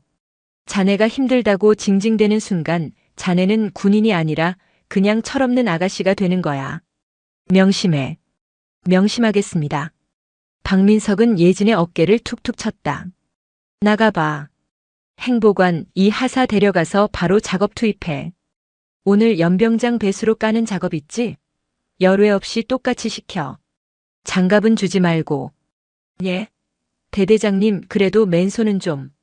최 상사가 짐짓 놀란 척 연기했다. 군인이 장갑 타령은 맨손으로 흙 만져봐야 땅의 소중함을 알지. 안 그래 이 하사? 장군 딸이라고 장갑 껴야 하나? 예진은 주먹을 쥐었다. 아닙니다. 맨손으로 하겠습니다. 그래 그게 군인이지. 나가봐. 예진이 나가자 박민석과 최 상사는 서로를 보며 킬킬거렸다. 공정함이라는 가면을 쓴 합법적인 괴롭힘, 가스라이팅의 서막이었다. 지옥 같은 일주일이 지났다. 예진의 손은 흙투성이가 되었고 손톱 밑은 까맣게 변했다. 박민석 대대장의 지시는 교묘하고 집요했다. 이 하사 이번 주말 당직 또 서라. 대대장님 저번 주와 지지난주도 제가 섰습니다. 규정상. 규정? 야 다른 김중사는 이번 주에 애 돌잔치라잖아. 박 하사는 노모가 편찮으시고 자네는 미혼이고 몸도 튼튼하잖아. 솔선수범해야 병사들이 아 저분은 진짜 군인이구나 하고 인정하지 않겠어?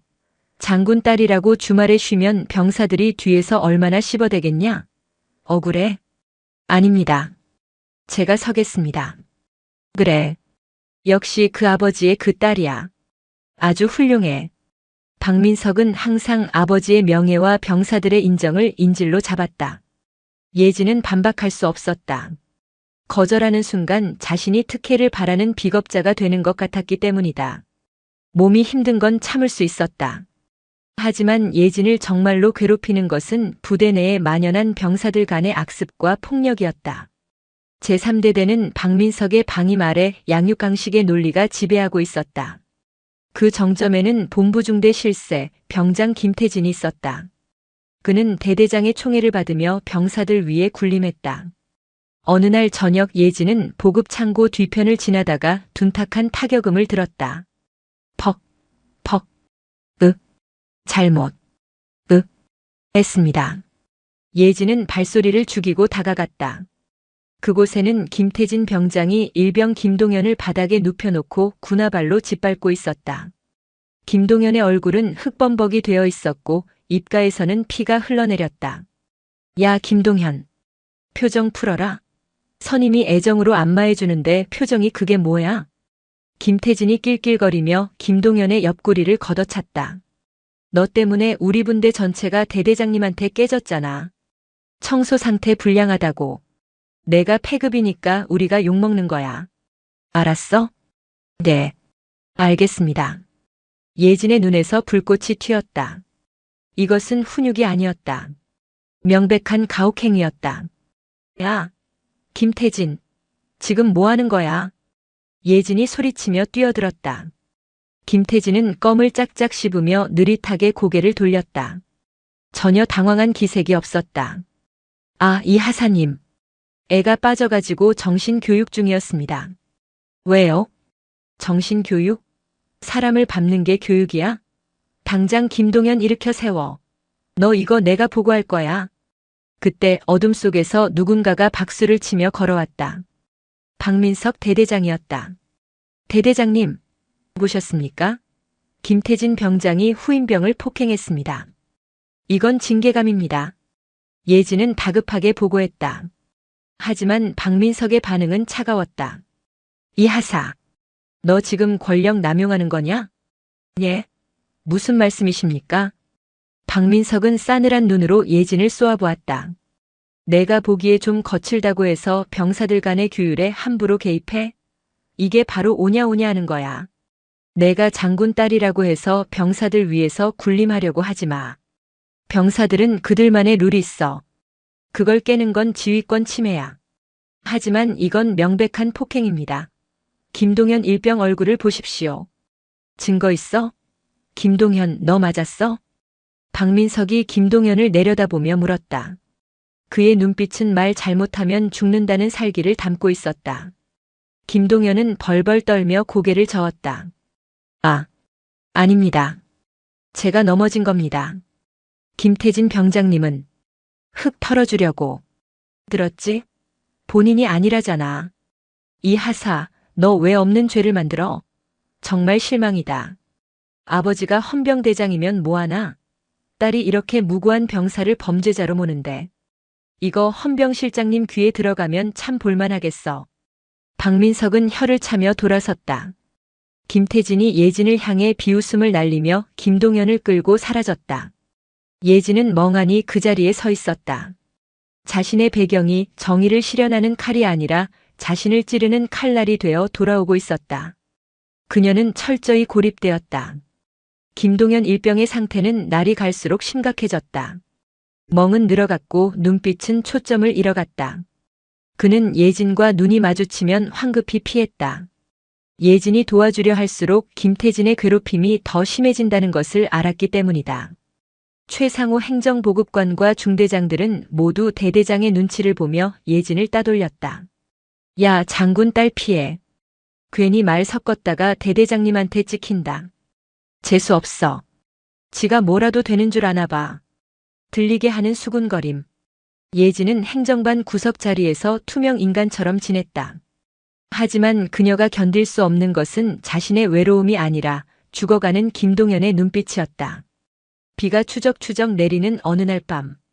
당직 근무를 서던 예진은 순찰 중에 보일러실 쪽에서 들려오는 이상한 소리를 들었다. 제발, 살려주세요. 잘못했어요. 닥쳐, 이 새끼야. 소리 지르면 죽여버린다. 예진은 손전등을 켜고 보일러실 문을 박차고 들어갔다. 지옥도가 펼쳐져 있었다. 김태진과 상병 2명이 김동현을 거꾸로 매달아 놓고 있었다. 바닥에는 물이 가득 담긴 빨간 고무대야가 놓여 있었고 김태진은 김동현의 머리를 물속에 쳐박고 있었다. 푸아, 컥, 컥. 김동현이 물을 토하며 발버둥 쳤다. 이건 살인이야. 너희들 다 미쳤어. 예진이 달려들어 김태진을 밀쳐내고 밧줄을 풀었다. 바닥에 떨어진 김동현은 사색이 되어 숨을 헐떡였다. 이 하사님? 왜 또 남의 훈련 방해하십니까? 김태진이 뻔뻔하게 대들었다. 입 닥쳐. 헌병대 부를 거야. 너희들 다 끝났어. 예진이 무전기를 들려는 순간 보일러실 입구에 박민석 대대장이 나타났다. 당직사령 완장을 찬 그는 귀찮다는 듯 하품을 했다. 아이씨, 시끄러워서 잠을 잘 수가 없네. 또 너냐? 이 하사? 대대장님, 보셨지 않습니까? 물고문입니다. 이건 범죄입니다. 당장 헌병대에 신고해야 합니다. 박민석은 천천히 걸어와 물이 담긴 대야를 군화발로 툭 찼다. 물이 쏟아졌다. 물고문? 훈련하다가 더워서 세수 좀 시켜준 거 가지고 호들갑 떨지 마. 야, 김태진, 다음부턴 조심해. 이 하사가 예민하시잖아. 예, 알겠습니다. 김태진이 낄낄거렸다. 박민석은 예진을 노려보며 낮게 으르렁거렸다. 이 하사, 너 진짜 눈치가 없구나. 내가 몇 번을 말해?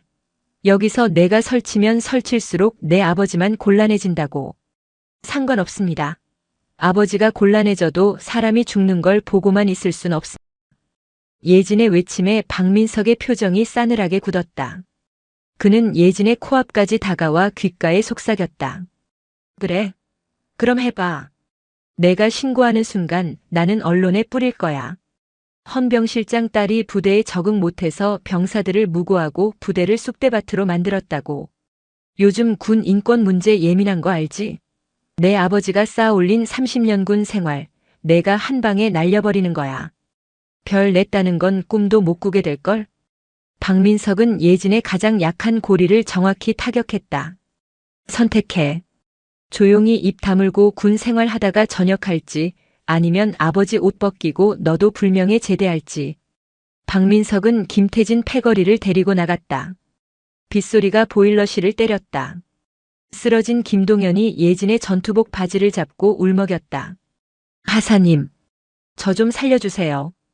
저 진짜 죽을 것 같아요. 김동현의 손은 얼음장처럼 차가웠다. 예진은 그 손을 잡고 오열했다. 그리고 깨달았다. 자신의 효심이 명예를 지키려는 마음이 오히려 악을 키우고 있었다는 것을. 아버지가 별을 못 달아도 좋다. 세상 사람들이 나를 손가락질해도 좋다. 하지만 내 눈앞에 전우를 죽게 내버려두는 군인은 군복을 입을 자격이 없다. 예진은 행정반으로 돌아와 떨리는 손으로 휴대폰을 꺼냈다. 저장된 이름 아버지. 그녀는 심호흡을 하고 통화 버튼을 눌렀다. 신호음이 몇 번 가기도 전에 묵직하고 따뜻한 목소리가 들려왔다. 예진이냐? 이 늦은 시간에 무슨 일이냐? 아버지. 아니, 헌병실장님. 예진의 목소리는 떨렸지만 단호했다. 제3대대 하사 이예진입니다. 군 내부의 심각한 가혹행위와 지휘관의 조직적 은폐를 정식으로 고발합니다. 수화기 너머에서 긴 침묵이 흘렀다. 상세히 보고해라. 제가 증인입니다. 그리고 제군 생활을 걸겠습니다. 다음 날 아침 제3대대의 공기는 전날 내린 비로 인해 습기를 머금고 있었다. 먹구름은 물러갔지만 부대 내에는 더 짙은 어둠이 깔려 있었다. 대대장실. 박민석 중령은 모닝커피를 마시며 창밖을 내려다보고 있었다. 그의 기분은 그 어느 때보다 상쾌했다. 어젯밤 이혜진 하사가 보일러실에서 울분을 토하던 모습을 떠올리며 그는 승리감에 도취되어 있었다. 김철수. 아니, 행보관. 이 하사 오늘 상태 어때? 눈 좀 퉁퉁 부어있나? 최상호 행정보급관이 비굴하게 웃으며 결제 서류를 내밀었다. 아주 죽상입니다. 행정반 구석에 박혀서 모니터만 보고 있습니다. 말 한마디 안 합니다. 대대장님 카리스마에 완전히 눌린 거죠. 역시 장군 따님이라도 대대장님 손바닥 아닙니다. 그렇지. 멘탈이 약해. 어제 내가 아버지 앞길 막지 마라고 한마디 했더니 바로 꼬리 내리잖아. 효녀야, 효녀. 이제야 좀 군대 돌아가는 맛이 나네. 박민석은 의자에 몸을 기대며 낄낄거렸다. 그는 이혜진이 절대로 신고하지 못할 것이라 확신했다. 그녀는 자존심이 세고 아버지에게 폐를 끼치기 싫어하는 착한 딸이었으니까. 게다가 이태성 헌병실장이 자기 딸 문제로 부대에 직접 개입한다는 것은 곧 제 식구 감싸기라는 비난을 자초하는 일임을 누구보다 잘 알 것이라 믿었다. 행보관 김태진 병장 불러서 포상 휴가증이나 하나 줘라. 애들 군기 잡느라 고생했는데 위로라도 해줘야지. 명목은 모 부대 환경 미화 유공 정도로 해두고. 예, 알겠습니다. 김 병장이 아주 좋아하겠습니다. 그때였다. 행정반 문이 벌컥 열리며 당직사령 정대위가 사색이 되어 뛰어들어왔다. 그는 노크도 잊은 채 숨을 헐떡였다. 대대장님, 큰일 났습니다. 박민석이 인상을 찌푸렸다. 뭐야? 아침부터 왜 호들갑이야? 사단장님이라도 오셨어? 아닙니다. 본청 현관에 육군본부 차량이 도착했습니다. 육군본부? 박민석의 손에서 커피잔이 멈췄다. 찰랑거리던 검은 액체가 책상 위로 몇 방울 튀었다. 육본에서 왜? 무슨 공문 내려온 거 있어? 그게 감찰실입니다. 감찰실 차량 3대가 위병소를 통과해서 지금 막 본청 앞에 섰습니다. 순간 박민석의 뇌리에 어젯밤 이혜진의 도끼 어린 눈빛이 스쳐 지나갔다. 설마 진짜 찔렀어? 그 계집애가? 하지만 그는 애써 불안감을 눌렀다.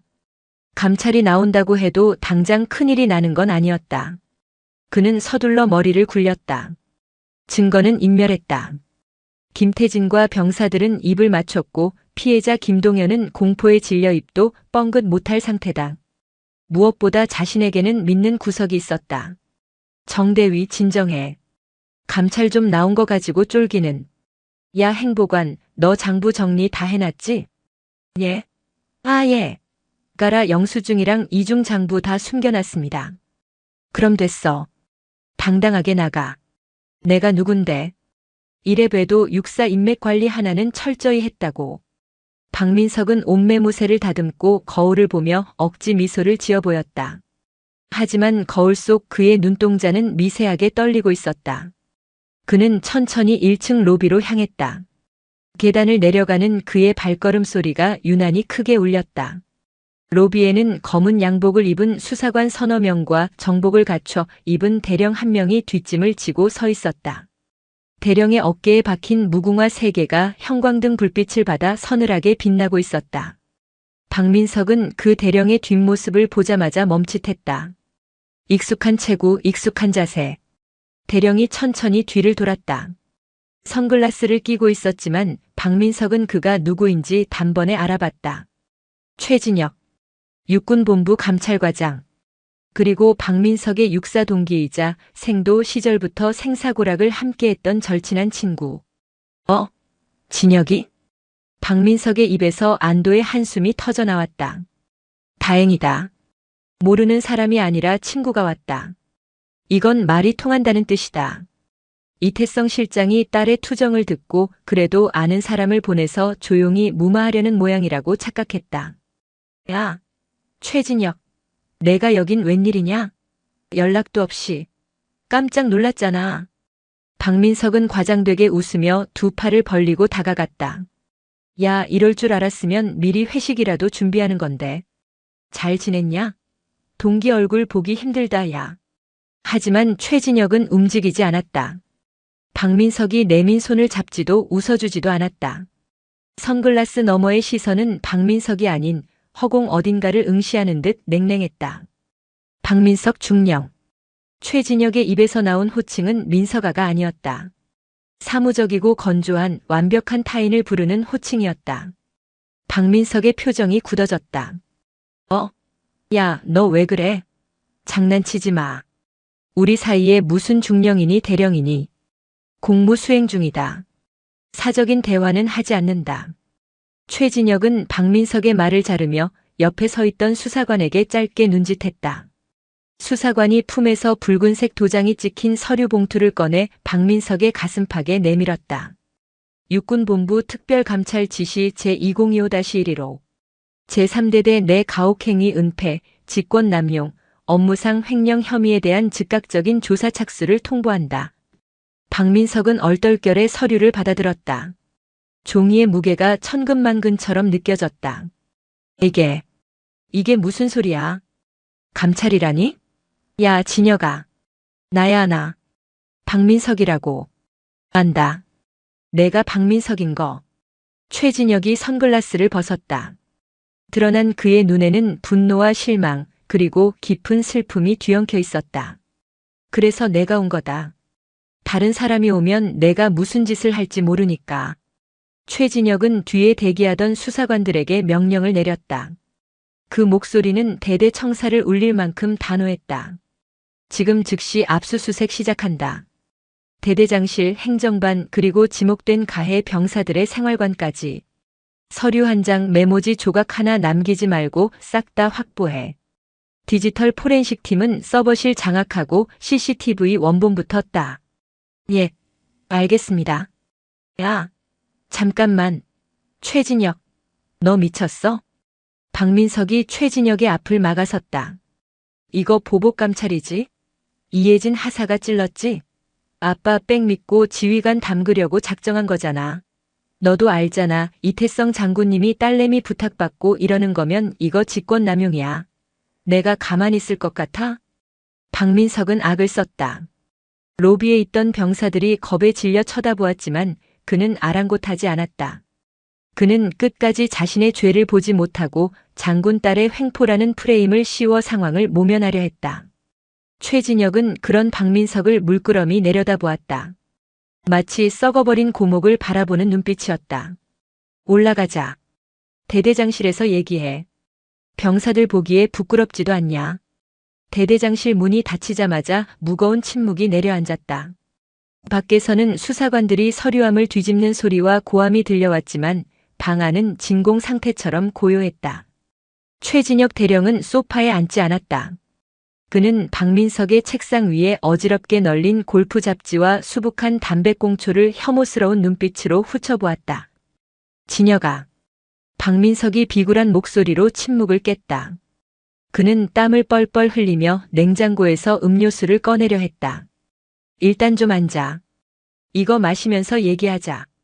내가 다 설명할게. 이거 진짜 오해라니까.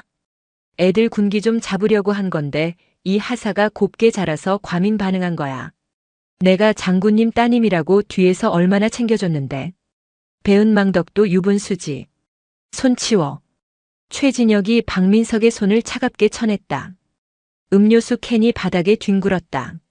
너는 내가 왜 조사를 받는지 아직도 파악이 안 되나 보구나. 그러니까 이혜진이 찌른 거잖아. 아빠 찬스 써서. 아니. 최진혁의 목소리가 낮게 깔렸다. 이혜진 하사는 아버지에게 전화해서 도와달라, 대대장 혼내달라고 하지 않았다. 정식 지휘 계통을 밟아 범죄 신고를 했다. 육군본부 감찰실 한라인으로 직접 녹취록과 증거 사진을 보냈어. 뭐? 이태성 헌병실장님은 감찰실장님께 보고받고 나서야 하셨다. 그리고 나를 부르셨지. 뭐라고 하셨는지 아냐? 최진혁이 한 걸음 다가갔다. 박민석은 그 기세에 눌려 뒷걸음질 쳤다. 내 딸이 있는 부대다. 그렇기에 더 철저하게 한치의 의혹도 없이 조사해라. 만약 내 딸이 무고했거나 군인으로서 잘못한 게 있다면 내 딸부터 처벌해라. 하지만 지휘관이 부정을 저질렀다면 내 계급장을 걸고 용서치 않겠다. 이렇게 말씀하셨다. 박민석은 입을 다물었다. 머릿속이 하얗게 변했다. 자신이 생각했던 시나리오가 아니었다. 삼성 장군의 압력이 아니라 시스템에 의한 정당한 심판이 조여오고 있었다. 내가 여기 온 건 내가 내 친구라서 봐주러 온 게 아니야. 민석아. 최진혁의 목소리가 미세하게 떨렸다. 내가 내 친구였기 때문에. 내가 괴물이 되는 걸 막지 못한 내 책임을 다하러 온 거다. 우리가 소위 때 임관하면서 뭐라고 맹세했냐? 부끄럽지 않은 군인이 되자고 했잖아. 근데 넌 지금 뭐냐? 병사가 물고문 당하는 걸 보고도 장난이라고 덮는 놈. 딸뻘되는 부하를 아버지 핑계대며 협박하고 가스라이팅 하는 놈. 병사들 밥값 횡령해서 골프채 휘두르는 놈. 그게 괴물이 아니면 뭐냐? 최진혁은 품에서 또 다른 서류 봉투를 꺼내 책상 위에 던졌다. 보직 해임 및 직무정지 명령서였다. 박민석 중령. 현 시간부로 제3대 대장 보직에서 해임한다. 직무정지 상태로 본청 대기하며 감찰 조사를 받아라. 야, 최진혁. 너무하잖아. 헌병대에서 구속영장 청구할 때까지 위병소 밖으로 한 발자국도 못 나간다. 내 휴대폰, 차 키 다 반납해. 박민석의 다리에 힘이 풀렸다. 그는 바닥에 주저앉으며 최진혁의 바짓가랑이를 잡았다. 진혁아. 친구잖아. 나 옷 벗으면 진짜 죽어. 애들 학비는 어떡하고. 제발 보고서 좀 잘 써주라. 내가 시키는 대로 다 할게. 박민석은 울며불며 매달렸다. 조금 전까지 장군의 딸을 가지고 놀던 오만함은 온데간데 없었다. 오직 생존 본능만 남은 비루한 짐승의 모습이었다. 최진혁은 그런 친구를 내려다보며 눈을 질끈 감았다. 동기? 친구? 그 박민석은 옛날에 죽었다. 내 눈앞에 있는 건 군복 입은 범죄자일 뿐이야. 최진혁은 박민석의 손을 뿌리치고 밖으로 나갔다. 문이 닫히고 박민석은 텅 빈 대대장실에 홀로 남겨졌다. 벽에 걸린 지휘관 액자 속 자신의 웃는 얼굴이 기괴하게 느껴졌다. 본격적인 조사가 시작되었다. 감찰실의 조사는 헌병대의 수사와는 달랐다. 무력보다는 치밀한 증거와 논리로 상대를 압박했다. 행정반. 최상호 행정보급관은 수사관들 앞에서 식은땀을 줄줄 흘리고 있었다. 수사관들은 이미 그의 이중장부와 차명 계좌 내역을 모두 확보한 상태였다. 최상호 상사. 여기 보시면 3월 5일 식자재 납품 업체로부터 200만 원 입금된 내역이 있습니다. 그리고 같은 날 대대장 박민석 명의의 계좌로 100만 원이 이체됐고요. 이거 뭡니까? 최상호의 눈동자가 흔들렸다. 그는 박민석을 믿었다. 대대장이 어떻게든 막아줄 것이라고 생각했다. 그게 빌린 돈 갚은 겁니다. 아, 그래요? 그럼 이 녹취록은 뭡니까? 박민석 중령이 직접 제출한 건데. 수사관이 거짓말을 던졌다. 네? 대대장님이요? 박 중령이 그러더군요. 자기는 몰랐는데 행보관이 알아서 돈을 가져왔다고. 자기는 그냥 받기만 했다고. 그 말에 최상호의 이성이 끊어졌다. 믿었던 도끼에 발등이 찍힌 것이다. 그 계자식이. 와, 나 진짜 어이가 없네. 수사관님, 제가 다 불겠습니다. 그거 다 대대장님이 시킨 겁니다. 저한테 야, 이번 달 골프비 부족하다. 좀 만들어봐라고 해서 제가 어쩔 수 없이. 최상호는 살기 위해 박민석의 모든 비리를 술술 불기 시작했다. 심지어 박민석이 예진을 괴롭히라고 지시했던 내용, 김태진 병장을 사주해 김동현 일병을 폭행하게 만든 정황까지 낱낱이 털어놓았다. 김태진 병장도 상황은 마찬가지였다. 그는 생활관에서 조사를 받으며 꾀병을 부리고 있었다. 아, 저 머리 아파서 기억이 안 나요. 저도 피해자예요. 분위기가 그래서 장난친 건데. 하지만 수사관은 노트북을 열어 복구된 CCTV 영상을 보여주었다. 김동현을 거꾸로 매달고 물고문을 하는 장면. 이예진 하사에게 욕설을 퍼붓는 장면. 이게 장난입니까? 이건 살인 미수입니다. 수사관의 차가운 일갈에 김태진은 얼굴이 하얗게 질렸다. 그리고 김동현 일병 진술서, 다른 분대원들 진술서 다 확보했습니다. 내가 평소에 왕고 놀이하면서 애들 성추행하고 돈 뺏은 것까지 다 나왔습니다. 넌 영창이 아니라 육군교도소 직행이다. 잘못했습니다. 한 번만 봐주세요. 엄마 불러주세요. 부대의 제왕처럼 군림하던 김태진은 어린애처럼 울부짖었다. 복도. 이예진 하사는 창가에 서서 비에 젖은 연병장을 내려다보고 있었다. 등 뒤에서 인기척이 느껴졌다. 최진혁 대령이었다. 이 하사. 충성. 예진이 돌아보며 격려했다. 최진혁은 씁쓸한 미소를 지으며 그녀의 격려를 받아주었다. 고생 많았다. 많이 힘들었지? 미안하다. 선배 장교로서 그리고 박민석의 동기로서 부끄럽구나. 아닙니다. 대령님께서 와주셔서 다행입니다. 네, 아버님. 겉으로는 엄하게 말씀하셨지만 전화 끊으실 때 목소리가 떨리시더라. 딸이 다치지 않았는지 걱정 많이 하셨어. 직접 오고 싶어 하시는 걸 참으신 거다. 오면 내가 더 곤란해질까봐. 예진의 코끝이 찡해졌다. 아버지는 침묵으로 자신을 지켜주고 있었던 것이다. 수사는 걱정 마라. 내가 내 군 생활을 걸고 낱낱이 밝혀낼 거다. 박민석뿐만 아니라 가담한 놈들 전부 법의 심판을 받게 할 거야. 믿겠습니다. 그때 1층 로비 쪽이 소란스러워졌다. 박민석이 수사관들에 의해 어디론가 끌려가고 있었다. 그는 예진을 발견하고 악을 썼다. 이예진, 두고 봐. 내가 나가면 가만 안 둬. 이건 모함이야. 정치 보복이라고. 아빠한테 일러 바친 주제에. 그는 끝까지 반성하지 않았다. 추악한 악다구니가 복도를 울렸다. 하지만 예진은 피하지 않고 그를 똑바로 응시했다. 대대장님. 예진의 목소리는 차분했지만 힘이 있었다. 아빠한테 잃은 게 아닙니다. 군인으로서 부조리와 싸운 겁니다. 당신이 가르쳐 주셨지 않습니까? 군복은 무거운 거라고. 저는 그 무게를 감당했을 뿐입니다. 박민석은 멍하니 입을 벌렸다. 할 말을 잃은 그는 헌병들에게 질질 끌려나갔다. 비가 그친 하늘에서 햇살이 한 줄기 내려와 예진의 어깨를 비추었다. 그녀의 어깨에 달린 하사 계급장이 그 어느 때보다 빛나 보였다.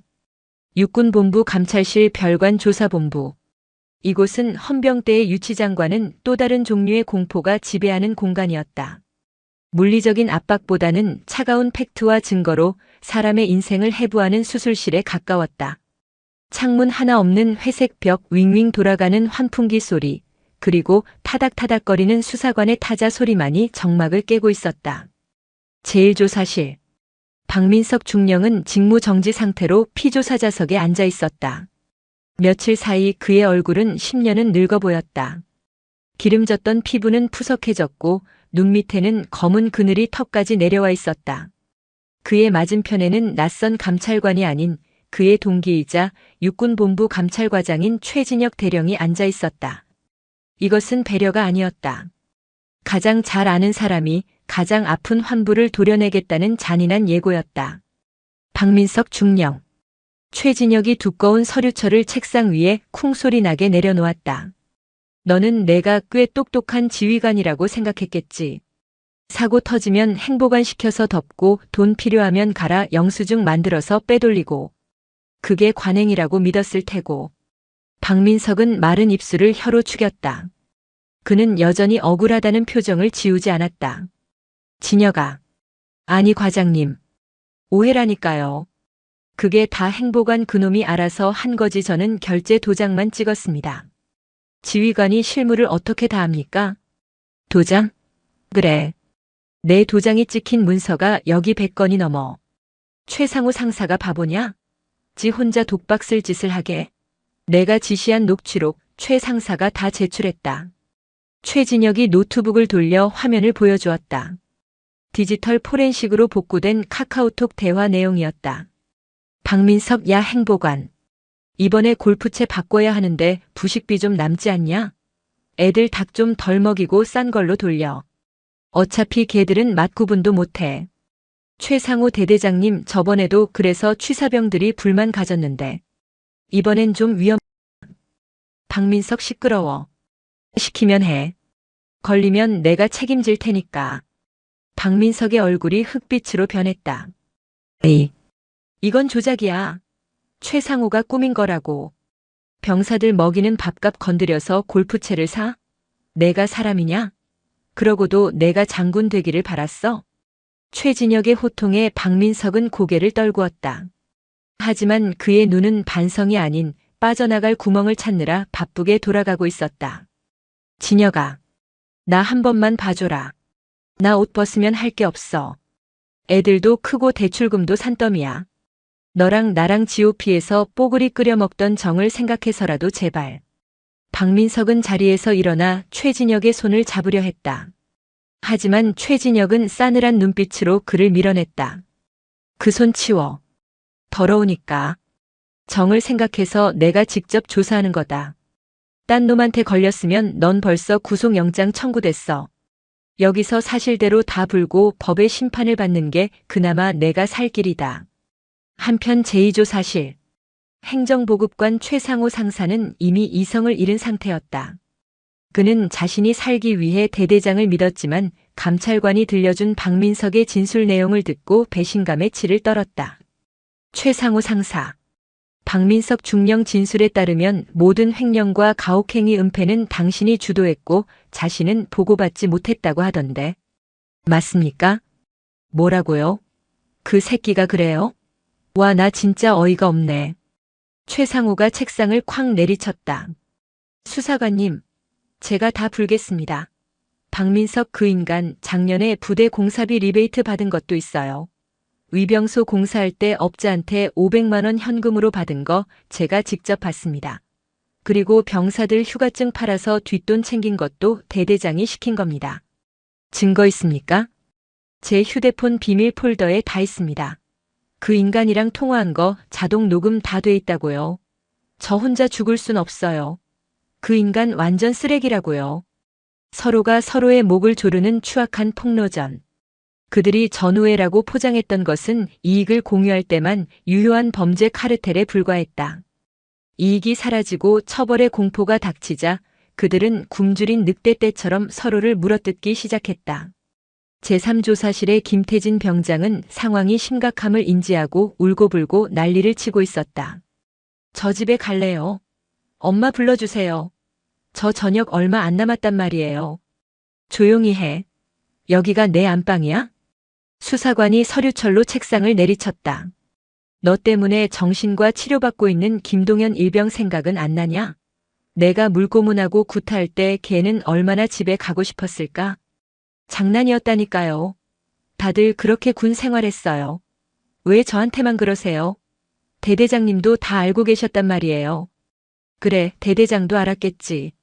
그래서 대대장도 지금 옆방에서 조사받고 있어. 너는 시킨다고 사람을 고문하냐? 내가 한 짓은 훈육이 아니라 고문이고 범죄야. 넌 영창이 아니라 육군교도소 직행이다. 김태진의 뻔뻔한 태도에 수사관은 혀를 찼다. 이들에게 반성이란 단어는 사전에 없는 듯 했다. 오직 처벌에 대한 공포와 억울함만이 그들의 머릿속을 지배하고 있었다. 국군수도병원 정신건강의학과 병동. 창밖에는 5월의 따스한 햇살이 내리쬐고 있었지만 김동현 일병의 병실에는 여전히 겨울의 냉기가 남아있었다. 그는 침대 구석에 웅크린 채 멍하니 허공을 응시하고 있었다. 육체적인 멍은 사라졌지만 영혼에 새겨진 멍은 좀처럼 지워지지 않았다. 문이 열리는 소리만 들려도 그는 소스라치게 놀라 이불 속으로 숨곤 했다. 동현아. 부드러운 목소리와 함께 병실 문이 열렸다. 사복 차림의 이혜진 중사가 들어왔다. 그녀의 뒤에는 중절모를 쓴 중년의 남성이 서 있었다. 이태성 헌병실장이었다. 그는 군복이 아닌 편안한 트렌치코트 차림이었지만 그에게서 뿜어져 나오는 기품은 감출 수 없었다. 김동현은 낯선 남자의 등장에 잔뜩 긴장하여 이불을 끌어당겼다. 본능적으로 그가 높은 사람임을 직감했다. 괜찮아. 우리 아버지야. 인사드려. 예진의 말에 김동현은 주춤주춤 고개를 숙였다. 아, 안녕하십니까? 일병 김동현입니다. 이태성은 천천히 침대 곁으로 다가갔다. 그리고 김동현의 눈높이에 맞춰 무릎을 굽히고 앉았다. 대한민국 육군 헌병의 총수 별 3개의 장군이 갓 20살 넘은 병사 앞에서 자신을 낮춘 것이다. 많이 힘들었지. 이태성의 투박한 손이 김동현의 앙상한 손등을 덮었다. 따뜻했다. 김동현은 그 온기에 울컥 눈시울이 붉어졌다. 죄송합니다. 제가 약해 빠져서 부대에 폐만 끼치고 선임들 말도 잘 못 알아듣고. 김동현은 여전히 자책하고 있었다. 가해자들이 그에게 심어놓은 너는 폐급이다. 내가 문제다라는 세뇌가 아직도 그를 괴롭히고 있었다. 아니다. 절대 아니다. 이태성은 단호하게 고개를 저었다. 그의 눈빛은 엄격했지만 그 엄격함은 김동현이 아닌 세상을 향해 있었다. 내가 약한 게 아니야. 우리 어른들이 못난 거다. 나라 지키러 온 귀한 아들을 지켜주지 못한 지휘관들의 잘못이고 그걸 미리 발견하지 못한 내 잘못이다. 부끄러워해야 할 사람은 내가 아니라 나다. 이태성은 중절모를 벗고 김동현에게 깊이 고개를 숙였다. 미안하다. 정말 미안하다. 군을 대표해서 사과하마. 그것은 계급을 초월한 인간 대 인간으로서의 진심 어린 사과였다. 김동현의 눈에서 굵은 눈물방울이 툭툭 떨어졌다. 그동안 가슴속에 맺혀있던 내 잘못이다라는 응어리가 녹아내리는 듯 했다. 흑, 흑. 김동현은 아이처럼 소리내어 울기 시작했다. 이태성은 말없이 그의 어깨를 토닥여 주었다. 예진도 뒤돌아 눈물을 훔쳤다. 병실을 나온 이태성은 창가에 서서 병원 정원을 내려다보았다. 아버지. 예진이 불렀다. 그래. 고맙습니다. 동현이에게 큰 위로가 됐을 거예요. 저렇게 우는 거 처음 봐요. 위로는 말로 하는 게 아니다. 행동으로 보여주는 거지. 이태성의 눈빛이 매섭게 변했다. 방금 전까지의 자애로운 아버지는 사라지고 냉철한 지휘관의 모습으로 돌아와 있었다. 수사 결과는 어떻게 됐나? 감찰 조사는 거의 마무리됐습니다. 다음 주에 군검찰로 이첩되어 기소 예정입니다. 한치의 자비도 베풀지 마라. 그들이 저지른 죄의 무게만큼 정확하게 달아서 처벌받게 해. 가명인이 선천히 하는 헛소리 못 나오게 증거 확실히 챙겨. 알겠습니다. 그게 내가 동현이에게 해줄 수 있는 유일한 속죄다.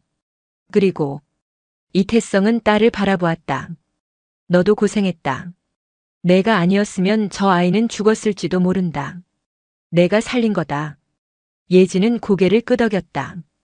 아버지의 인정, 그것이 그녀에게는 최고의 훈장이었다. 시간은 흘러 여름의 초입. 경기도 모처에 위치한 제3야 전군사령부 보통군사법원 대법정. 이날은 제3대대 가혹행위 및 비리 사건의 1심 선고 공판이 있는 날이었다. 사건의 파장이 워낙 컸기에 방청석은 취재진과 군 인권센터 관계자들 그리고 피고인들의 가족들로 발 디딜 틈이 없었다. 모두 기립. 법정 경위의 외침에 재판부 판사 3명이 입장했다.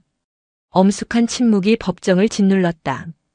피고인석에는 수의를 입은 박민석, 최상호, 김태진이 나란히 앉아 있었다. 몇 달 전 부대를 호령하던 위세는 온데간데 없었고 머리를 짧게 깎은 초라하고 비굴한 범죄자들의 모습만이 남아 있었다. 검찰관이 공소 사실을 낭독했다. 목소리는 날카롭고 단호했다. 피고인 박민석은 지휘관으로서의 의무를 저버리고 부하들의 고혈을 짜내 사리사욕을 채웠으며 조직적인 가혹행위를 교사 및 방조하였습니다. 또한 내부 고발자를 협박하고 감찰 조사 과정에서도 반성보다는 책임 회피로 일관하는 등 죄질이 극히 불량합니다. 이에 징역 7년을 구형합니다. 7년. 박민석은 비틀거리며 쓰러질 듯하자 교도관들이 그를 부축했다. 이어서 증인 신문이 이어졌다. 증인석에는 최진혁 대령이 앉았다. 그는 박민석을 쳐다보지 않고 재판장만 응시했다. 증인. 피고인 박민석과 동기라고 들었습니다. 피고인이 평소 지휘관으로서 어땠습니까? 최진혁은 잠시 침묵하다 입을 열었다. 과거의 박민석은 훌륭한 군인을 꿈꾸는 친구였습니다. 하지만 지금 저 자리에 앉아 있는 사람은 제가 알던 박민석이 아닙니다. 계급장을 권력으로 착각하고 부하를 소모품으로 여긴 괴물일 뿐입니다. 최진혁의 목소리는 떨리고 있었다. 친구로서 그리고 동료 군인으로서 재판장님께 간곡히 요청드립니다. 다시는 대한민국 군대에 이런 지휘관이 발붙이지 못하도록 엄벌에 처해 주십시오.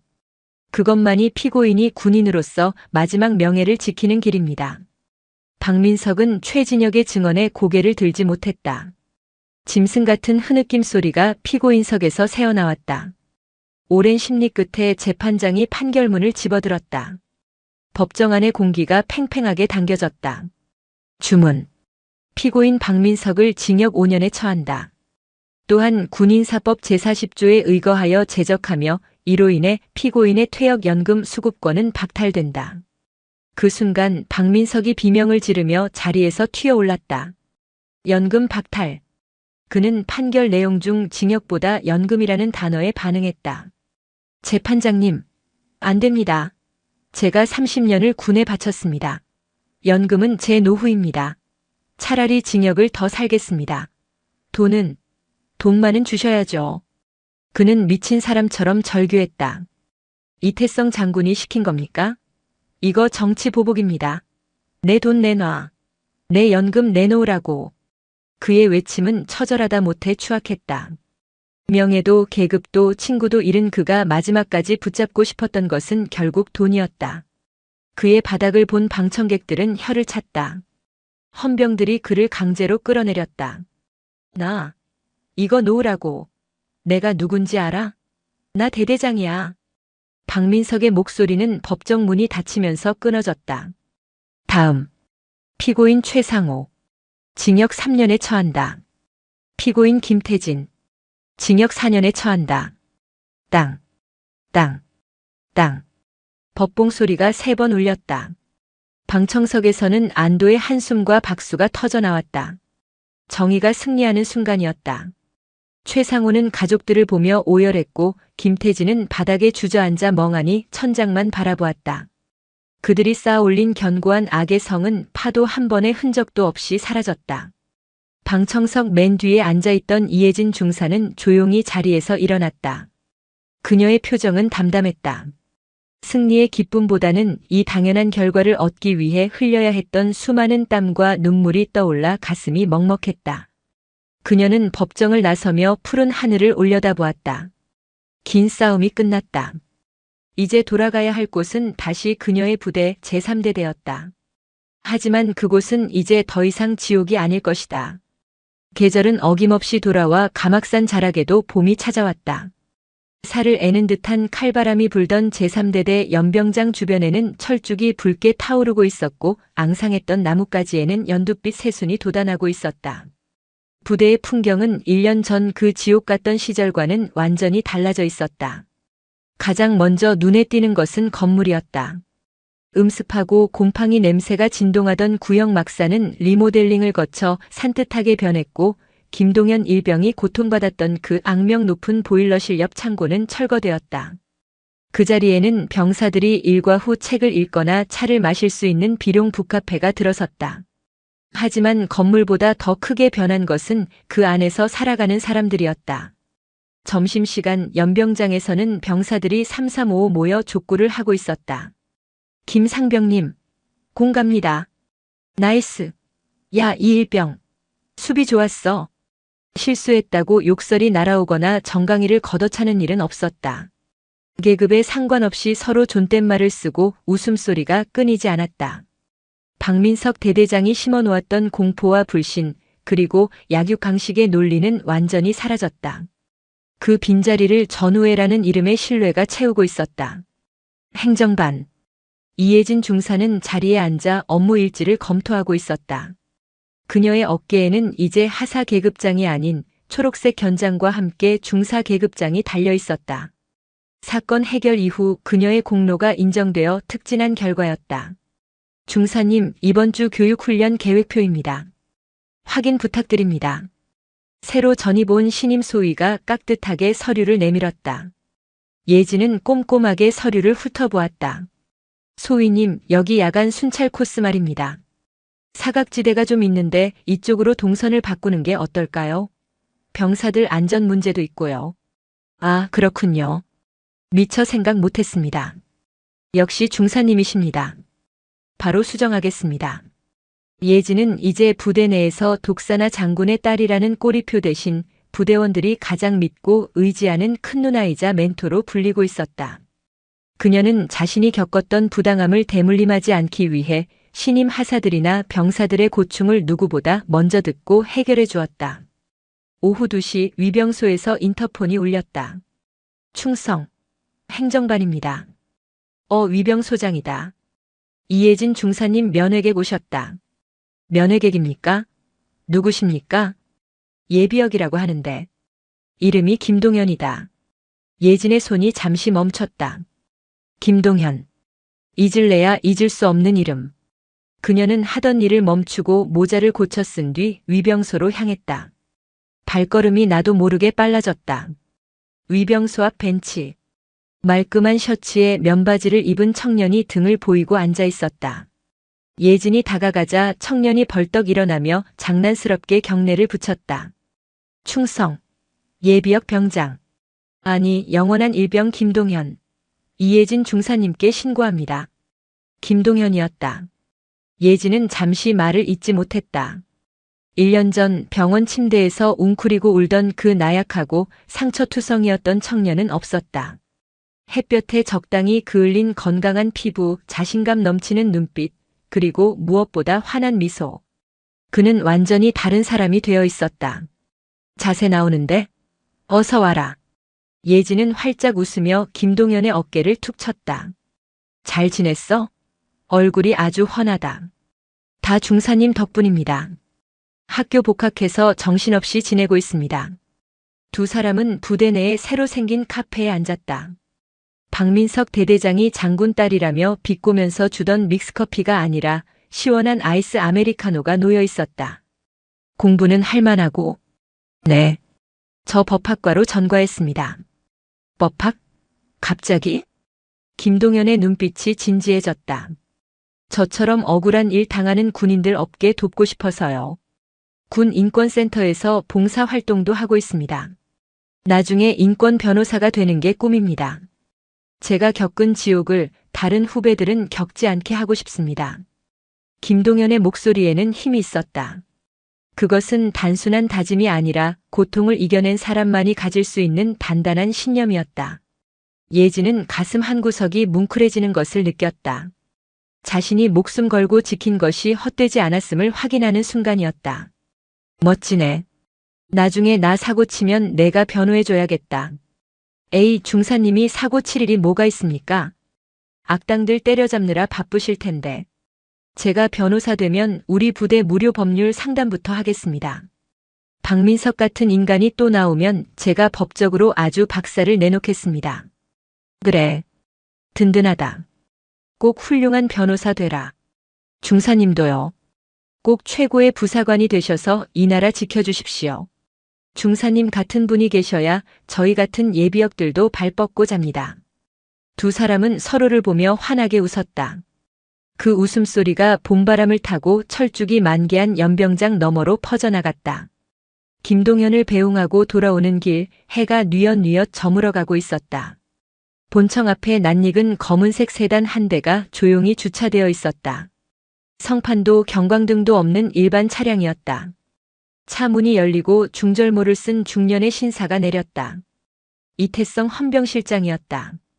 이번에는 공식 방문이 아닌 딸을 보러 온 아버지 자격이었다. 아버지? 근처 부대 순시 나왔다가 잠깐 들렀다. 잘 지냈느냐? 이태성은 딸의 얼굴을 살폈다.